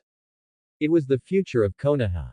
When this extravagant defense plan was sent to the Hokage's office, Hiruzen Sarutobi merely glanced at it before signing off with a flourish, approving it directly. He even personally wrote a line of notes at the end of the plan. Safety is the primary element of development. I fully support Director Tsukumo's decision. Also, I suggest providing extra meals for the defense squad, all-you-can-eat barbecue. When the Akamichi clan ninja learned of this note, he was so moved that tears welled up in his eyes, and he immediately declared his willingness to dedicate all his light and heat to Hokage-sama and the entire village's barbecue industry. On an autumn night, a cool breeze blew, dispelling the heat of the day. The Hitaki home was in a quiet residential area, and the atmosphere nearby was quite warm. The sliding door was gently pulled open, and Tsukumo Hitaki took off his wooden clogs and stepped into the genkin. He still carried a faint scent of earth and fresh vegetation. Your home. A gentle female voice sounded from inside the house, and his wife, Hitaki Miko, poked her head out from the kitchen, a gentle smile on her face. She walked forward, naturally taking Tsukumo's coat as he took it off, hanging it on the rack, and then smoothing out the wrinkles on his collar. It's so late today, you must be exhausted, right? Go wash your hands quickly, dinner will be ready soon. Tsukumo responded, looking at his wife's busy profile under the lamplight, feeling most of his day's fatigue dissipate. After washing up, he sat down at the low table, and a fluffy little head immediately snuggled up to him. Father. The current Kakashi Hitaki, under the influence of his parents, had become increasingly lively. Wearing that iconic small black mask, his big, dark eyes blinked, full of adoration as he looked at him. Were you a good boy today? Tsukumo reached out, habitually ruffling his son's short, silver-white hair, which was identical to his own. Good. Kakashi nodded vigorously, then, as if presenting a treasure, he took out a vibrant green cucumber from behind him and offered it to Tsukumo. Father, eat. Tsukumo took it and bit into it. Crunch. The crisp sound was exceptionally clear in the room, and a sweet, refreshing juice burst in his mouth, carrying the taste of sunshine. Delicious. Tsukumo's eyes lit up. Is this, from our farm? Yes, it is. Miko emerged from the kitchen, carrying steaming miso soup and grilled fish, and arranged the dishes one by one. Hokage-sama personally sent people to deliver them this afternoon, saying it was a specially formulated policy. The first batch of vegetables from the farm should rightfully go to the families who helped build the farm. She looked at her husband, her eyes full of pride. Everyone in the village says that you all created a miracle, allowing everyone to eat such fresh vegetables even in winter from now on. It's everyone's credit. Tsukumo shook his head, picked up a piece of golden grilled sauri, carefully removed the bones, and placed it in his son's bowl. It was Hokage-sama's vision, it was the barrier team, the Uchiha, the Ino Shika-cho, it was the result of the combined efforts of all the ninja and craftsmen who participated in the construction. The dinner atmosphere was quite warm. The family sat together, chatting about interesting things at the farm.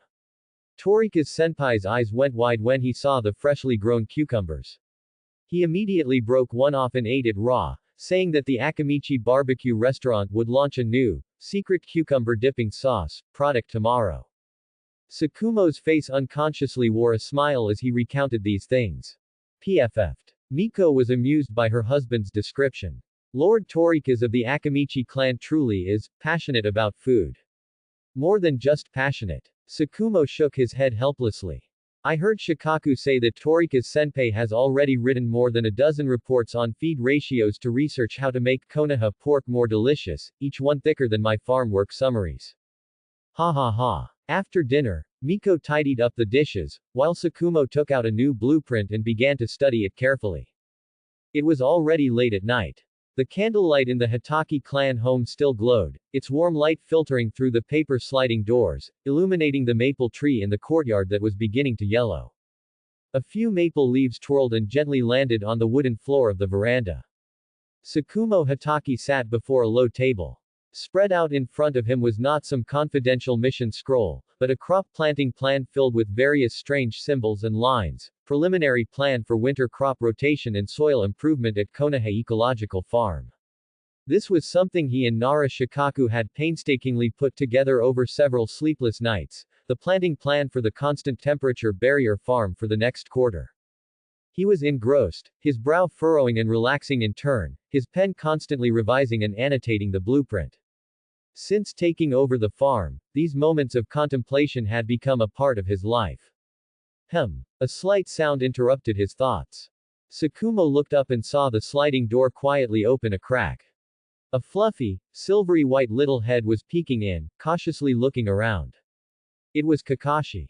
The little guy was wearing a set of blue pajamas, his mask removed, revealing a delicate little face that was almost an exact replica of his father's.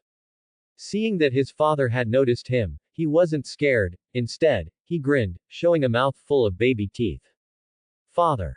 Kakashi called out in a childish voice, quickly closing the paper door and running in. Why aren't you asleep yet? Tsukumo put down his pen and asked in a gentle tone. Father, look. Such a big tomato. Kakashi presented the large, red tomato to Tsukumo like a treasure, his small face full of pride. Hokage-sama gave it to me. He said it was a tomato from the farm, grown by father. This tomato was from the first batch of crops successfully test planted in the constant temperature barrier farm. Due to ample sunlight, suitable temperatures, and the Nara clan's secret nutrient solution, it grew exceptionally well, mealy and sweet, and would surely become the most coveted food for children in the future. Tsukumo looked at his son's smug little expression, his face unconsciously softening. He reached out, took the heavy tomato, placed it aside, and then effortlessly pulled his son into his embrace. Yes, father sees it. Does Kakashi like to eat it? Yes. Kakashi nodded heavily, rubbing his little head against his father's chest. Then, he curiously leaned towards the table, looking at the complex blueprint. Father, what are you drawing? Is it a treasure map? It's not a treasure map. Tsukumo was amused by his son's innocent question. He extended a finger, patiently pointing to an area on the blueprint, and explained in the simplest language possible, look, here, we plant tomatoes. After the tomatoes are harvested, this plot of land will have fewer nutrients, so we need to plant some beans here. The roots of the beans will make the soil stronger, so next year we can grow more and bigger tomatoes.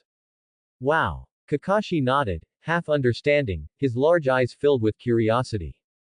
He looked at his father's focused profile in the lamplight. His father's hair was silvery white, just like his own. His father's hands were large, with many thick calluses. When they touched his face, they felt a bit rough, but very warm. While other children were still listening to heroic legends and idolizing ninja who could unleash powerful ninjutsu. Kakashi Hitaki's childhood idol was this father who could make the land grow so much inexhaustible food, who could make the piglets in the pigsty fat and strong, and who could even produce delicious vegetables in winter. He felt that his father was the most amazing person in the world.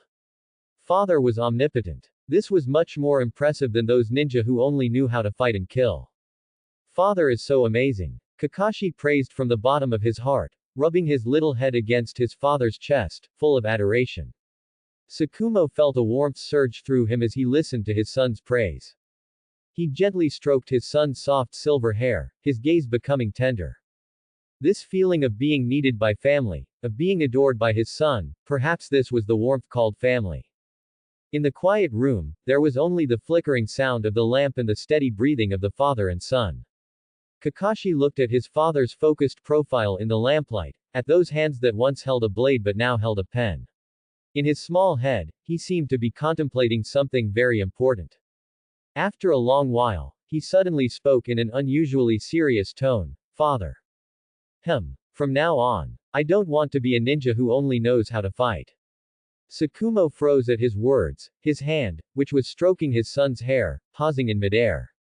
He lowered his head in some surprise, looking at the little one in his arms. Kakashi also looked up, the usual innocence and liveliness in his dark, clear eyes fading a little. It was a seriousness unbefitting his age. I want to learn farming from father. Kakashi said, word by word, I want everyone in the village to be able to eat delicious meals every day, to eat the vegetables father grows, just like me. I want to protect everyone's smiles.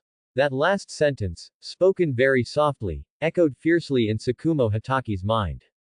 He, too, had been young once, reckless, stubborn over the loss of his parents and his understanding of missions. He believed that protection meant using the blade in his hand to cut down all enemies threatening the village. Until he met Hokage-sama, that light dispelled the encroaching darkness and illuminated his path forward. But now, looking at his son in his arms, whose eyes were full of sincerity and longing, Tsukumo suddenly understood. His son would never have such a circuitous understanding in the future. Because he had already found his own ninja way now. True protection was not just about killing. It was also about creation. It was about making the land fertile, the granaries full, and allowing every child to discuss what they wanted to eat tomorrow, carefree, under the warm sunlight. All that he had done, unknowingly, had already planted such a beautiful seed in his son's young heart. A tremendous sense of satisfaction and relief instantly filled his chest. Tsukumo felt his eyes welling up. He lowered his head and gently rested his forehead against his son's smooth forehead. All right. Tsukumo's voice was slightly choked. Father will teach you.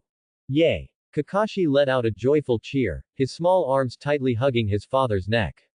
However, Tsukumo gently stroked Kakashi's soft silver hair, a deeply relieved smile on his face. Farming also requires strong power to protect it. Otherwise, the food we painstakingly grow will be stolen by bad guys. Just like those security uncles in our village. Only if we are strong enough can we protect our fields from being destroyed by bad guys. Only then can everyone eat their fill in peace. He looked at Kakashi, his gaze becoming serious. So, Kakashi, before you learn how to sow the first seed, you must first learn how to protect our homeland. When you grow up, you must also first learn powerful ninjutsu and become a strong ninja who can protect the farm and protect the village. Then use your strength to protect everything you wish to protect. Can you do that? Kakashi nodded, half understanding. He didn't quite grasp the deeper meaning of his father's words, but he understood the last sentence. He had to become strong to protect. Yes. Little Kakashi nodded vigorously, straightening his small chest, and answered loudly in the most energetic voice he had ever used, Father. I will. All right, then we have a deal, okay. Okay. Tsukumo looked at his son's eyes, burning with fire, and a deeply relieved smile spread across his face. That energetic appearance was filled with infinite yearning for the future. He seemed to see a brand new future. A future no longer bound by the heavy shackles of missions and comrades, a future belonging to Kakashi Hatake, filled with sunshine and the scent of rice. That was Kakashi Hatake's future. This path had slowly begun to unfold before Tsukumo. A brand new seed of the Hatake clans, will of fire. At this moment, it took root and sprouted. And he, Tsukumo Hatake, would nurture it with his life, allowing it to grow into a towering tree that could shelter Konoha from wind and rain. Kakashi, father awaits that day. The flickering candlelight cast long, long shadows of the father and son. A promise of protection was thus quietly made. The upstream of the Naka River, that canyon which was once just a mark on a map, has now completely changed its appearance. On both banks of the valley, hundreds of ninja and craftsmen, like diligent ants, were busy at their respective posts. Earth Release Ninja used ninjutsu to clear mountains and open roads, peeling huge rocks from the mountainside. Taijutsu Ninja were responsible for transporting these tons of rocks to designated locations, and more craftsmen were erecting huge wooden scaffolding and molds. The entire construction site was bustling with activity, full of vigor and hope. Danzo Shimura stood at the highest point of the construction site, on a temporary lookout platform raised by Earth Release. He wore his characteristic dark blue work uniform, his hands clasped behind his back, like an iron tower, surveying the vast construction site below. His eyes were still gloomy, but within them burned a flame called creation. Ever since Hiruzen handed him the formula for chakra concrete, he had fallen into a state of frenzy. He led his construction team, experimenting day and night. Failure, adjusting the formula, another failure, another adjustment. After burning through a full month's mission funds, they finally produced the first batch of qualified chakra concrete. The hardness of that material exceeded everyone's imagination. Ordinary kunai striking it couldn't even leave a white mark. Even a chunin from the Akamichi clan using the multi-size technique could only leave a shallow fist print on it. When the first dam module, cast from this material, successfully withstood the impact of the Naka River's most turbulent currents, the entire construction site erupted in cheers. Danzo knew that he was one step closer to his immortal monument. Everyone, perk up. In the early morning, Danzo's penetrating voice, amplified by chakra secret techniques, resounded throughout the canyon, instantly jolting all the still sleepy workers awake. This was the regular program. Every morning at the reservoir construction site. Danzo, the general manager's pre-work mobilization speech. Look at what's beneath your feet. Danzo extended his finger, pointing at the magnificent dam that was already taking shape. Do you know what you are building? It's a reservoir. Below the platform, a young craftsman shouted in reply. That's right. It's a reservoir. But it's not just a reservoir. Danzo's voice suddenly rose, filled with passion and power. It is Konoha's lifeline. It is the guarantee that our descendants will be free from hunger and thirst for generations to come. Look at this river again. Danzo pointed to the rushing Naka River below. It used to be an untamed beast, overflowing every 2 years during the rainy season, destroying fields and threatening our homes. What we are doing now is putting a bridle called Konoha on this beast. We want it to transform from a destructive beast into a docile ox plowing our fields. We want every drop of its water to irrigate our crops, to fill every bowl of rice in our Konoha. These words were easy to understand, yet highly inflammatory. The craftsmen and ninja below were filled with fervor as they listened. They seemed to already see the clear river water flowing through pipes into thousands of homes in the village. And I, Danzo Shimura, and all of you, are the sharpest tools for realizing this grand blueprint. This dam will be cast with a brand new material called chakra concrete. It will stand here, unshaken for 1,000 years. So, perk up your spirits. Use your sweat to cast this monument. Let our descendants, hundreds of years from now, still stand here, pointing to this dam, proudly telling their children, look, this is the miracle our ancestors left for us. Start work. Ooh.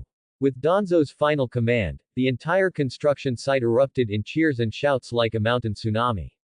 In everyone's eyes, the flames of mission and honor burned, filled with endless drive. Everyone was like they had been injected with a stimulant, roaring and throwing themselves back into the intense construction. On the high platform, Uchiha Kagami watched all this, a helpless yet admiring smile on his face. He had to admit that when it came to stirring emotions and inspiring fighting spirit, Danzo was indeed a genius. Although his methods were a bit simple and crude. Lord Kagami, this is today's quality inspection report. A steady voice sounded behind him. Uchiha Kagami turned his head and saw Hyuga Hiyashi and Hyuga Hazashi walking towards him side by side. Hiyashi held a thick report in his hand, his expression as rigorous and serious as ever. And Hazashi's face wore a bright and cheerful smile. Ever since the caged bird seal was abolished, and under Hokage-sama's arrangement, they joined this significant construction project, the relationship between these brothers had undergone a drastic change. The estrangement and resentment stemming from the main family and branch family had long since vanished. What emerged instead was the kinship of blood being thicker than water. You've worked hard, Hiyashi, Hazashi. Uchiha Kagami took the report and quickly scanned it. The report meticulously recorded all the data for the 17 concrete modules completed yesterday. From the number of tiny internal air bubbles to the structural density of every inch, everything was clearly observed with the Byakugan and plainly marked. Under the almost obsessive supervision of the Hyuga Quality Inspection Team, the quality of the reservoir project reached an unprecedented height. Report, Lord Kagami. Hiyashi said with a serious expression. For module number 13, during the solidification process, it was Uchiha Kenta of the Uchiha Fire Release Squad's 6th team.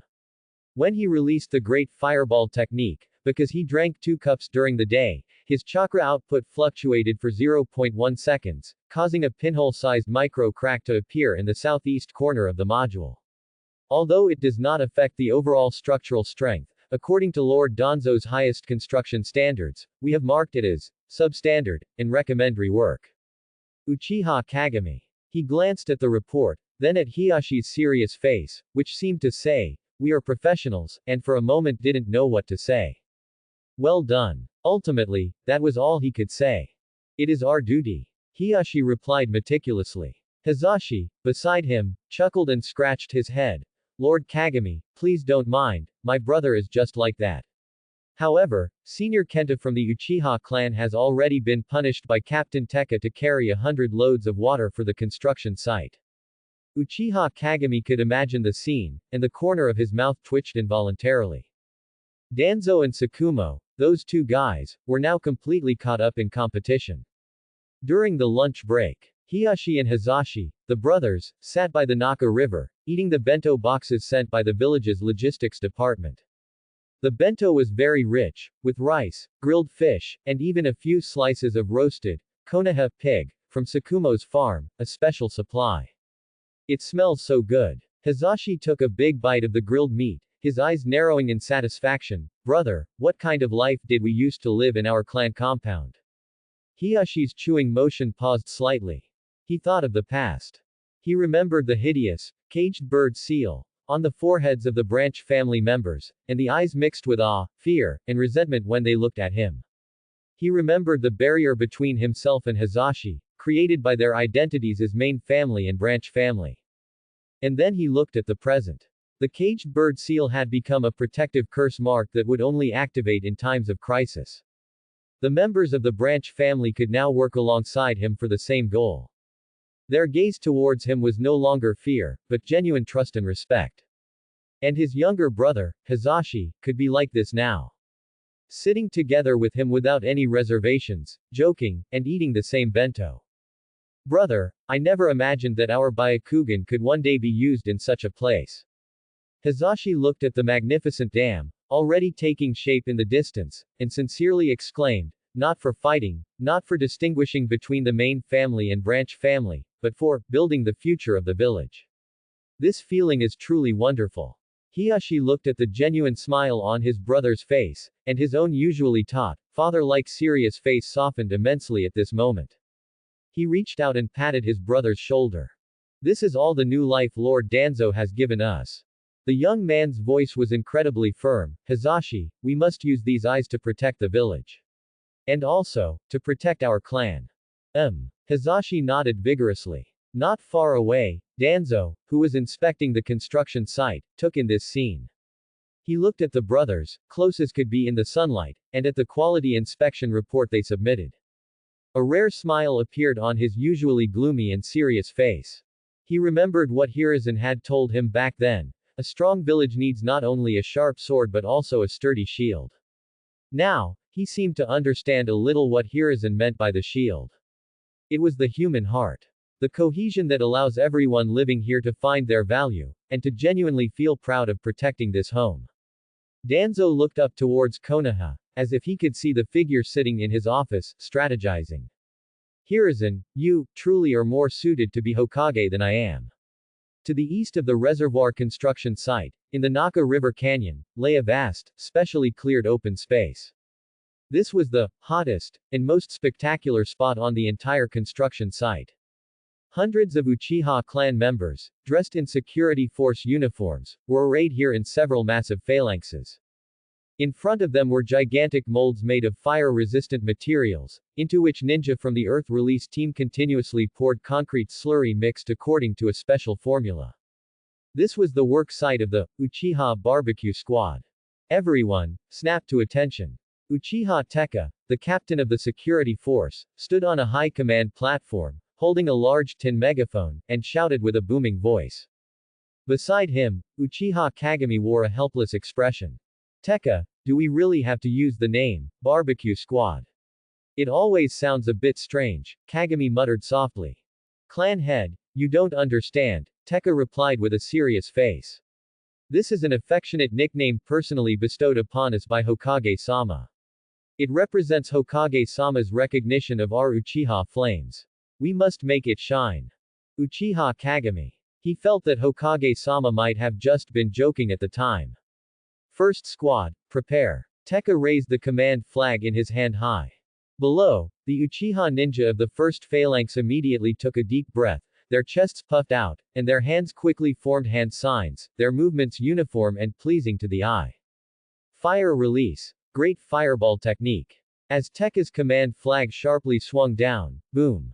Dozens of huge fireballs, like a meteor shower, spewed from their mouths, carrying scorching heat, and precisely landed on the massive concrete molds. The flames burned fiercely, turning the gray slurry crimson, the air distorted by the high temperature, and heat waves rolled, creating an incredibly spectacular scene. Oh! The artisans and ninja watching from a distance all let out gasps of amazement. When had they ever seen such a magnificent sight? So many Uchiha clan members simultaneously releasing the great fireball technique, this was something previously only seen on the most brutal battlefields. Yet now, this destructive power, capable of razing cities, was being used to sinter concrete. Under the Uchiha ninja's precise chakra control, the flames formed a stable, continuously burning flame field, enveloping the entire mold. The water in the slurry rapidly evaporated under the high temperature, making a sizzle sound, as if a huge piece of pork belly was being grilled on a hot plate. A peculiar smell of burning rock permeated the air. Maintain the temperature between 1400 and 1500 degrees. Pay attention to the uniformity of chakra output. Avoid localized overheating. Uchiha Tekka, the stern and impartial captain of the security force, now paced back and forth between the teams with his hands behind his back, his sharp eyes scrutinizing the performance of every clan member. He was like the most rigorous instructor, not even the slightest mistake escaped his notice. You, kid on the far left. Your fireball is off by 5 degrees. Do you want to roast the clan member next to you too? You over there. Yes, you, Fugaku. Your chakra output is unstable, fluctuating up and down. Are you roasting sweet potatoes? Show the same vigor you use when chasing girls. Uchiha Fugaku, a composed young man with sharp eyes who had been called out, blushed slightly and quickly adjusted his chakra output, making the flames more stable. The Uchiha of the third squad let out good-natured chuckles. Cheer up, don't lose face. Ha ha ha, Fugaku, don't blush. Uchiha Fugaku ignored his companion's teasing, focusing even more intently on the fireball before him. Once upon a time, he believed that the Uchiha's flames were inherently meant for battle. The great fireball technique was the pride and symbol of their Uchiha clan as ninja. But now, here he was, using this flame, a symbol of glory, to burn concrete. In the beginning, he wasn't without internal resistance. He, Uchiha Fugaku, a recognized genius and future hope of the clan, was actually doing the work of a craftsman. But when he saw the hard as steel, chakra concrete, that he had personally forged, being transported piece by piece to the dam construction site, building up that magnificent dam body. When he heard the ordinary craftsmen discussing their Uchiha barbecue squad with such heartfelt admiration and gratitude, a special sense of mission spontaneously arose from the bottom of his heart. Second squad, take over. Those whose chakra is depleted, go rest immediately. The medical squad's ninja have prepared food and recovery potions. With Uchiha Tekka's command, the first batch of ninja retreated. Their faces were pale, their chakra greatly depleted, but their eyes were exceptionally bright.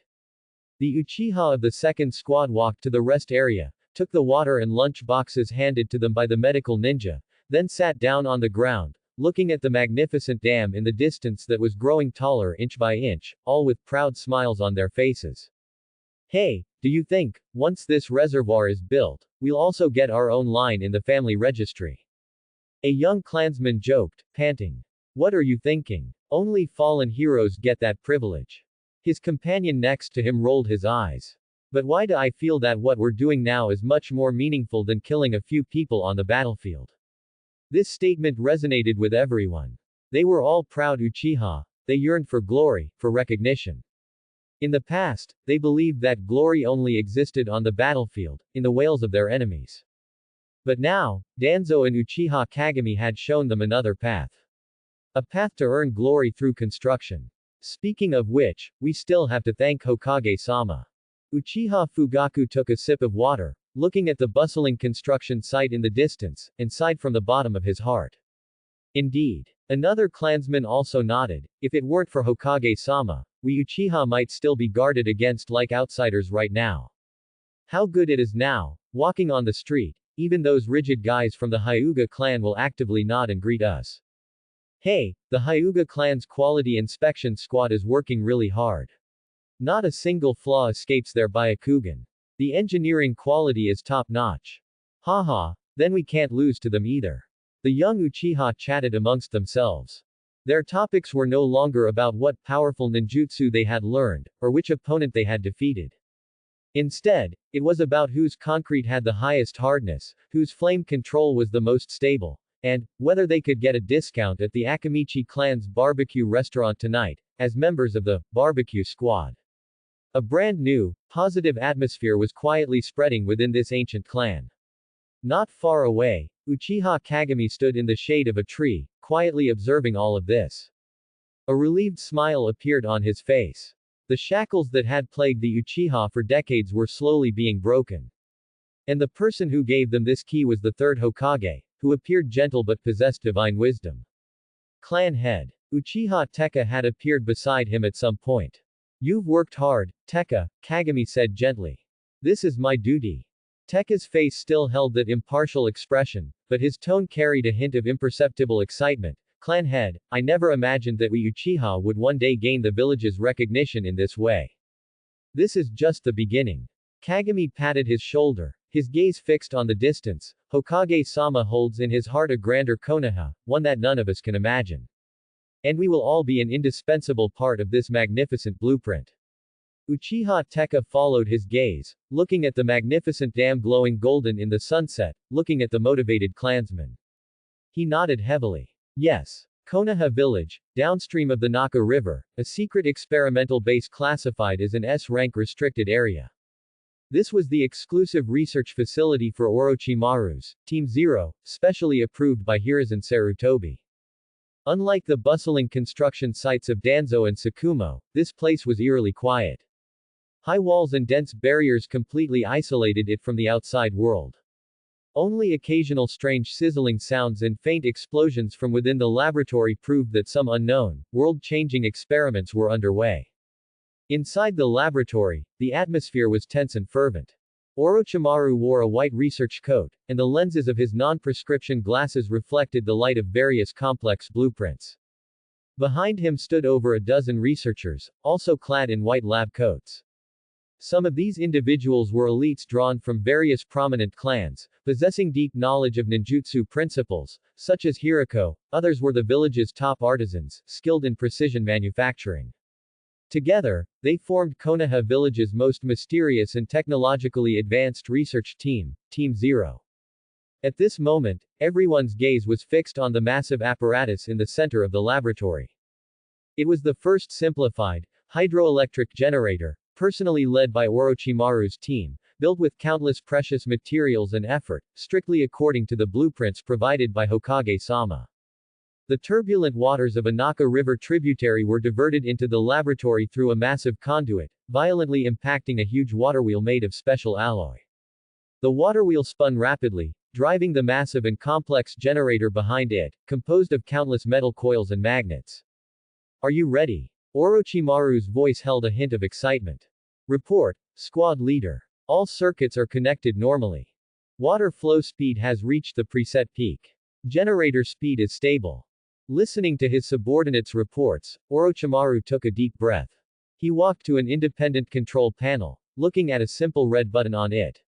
This button connected to the generator's output, and, to a light bulb made of special metal filament, encased in a glass cover at the other end of the laboratory. This was the 17th energy conversion experiment he had conducted with Team Zero. The previous 16 had failed for various reasons. But this time, he had a premonition it would succeed. He extended his pale, slender finger and slowly pressed the red button. Click. A soft click. The entire laboratory fell into a deathly silence. Everyone held their breath, their eyes fixed on the small light bulb without blinking. 1 second. 2 seconds. 3 seconds. The light bulb showed no reaction. Did it fail again? Hiroko frowned, his voice tinged with disappointment. The atmosphere in the laboratory instantly grew heavy. However, Orochimaru's face showed no trace of frustration. His pupils remained fixed on the light bulb, as if waiting for something. Just as everyone thought this experiment would end in failure once more. The delicate metal filament inside the small light bulb suddenly flickered. An orange-yellow glow illuminated. It's on. Someone, no one knew who, was the first to shout.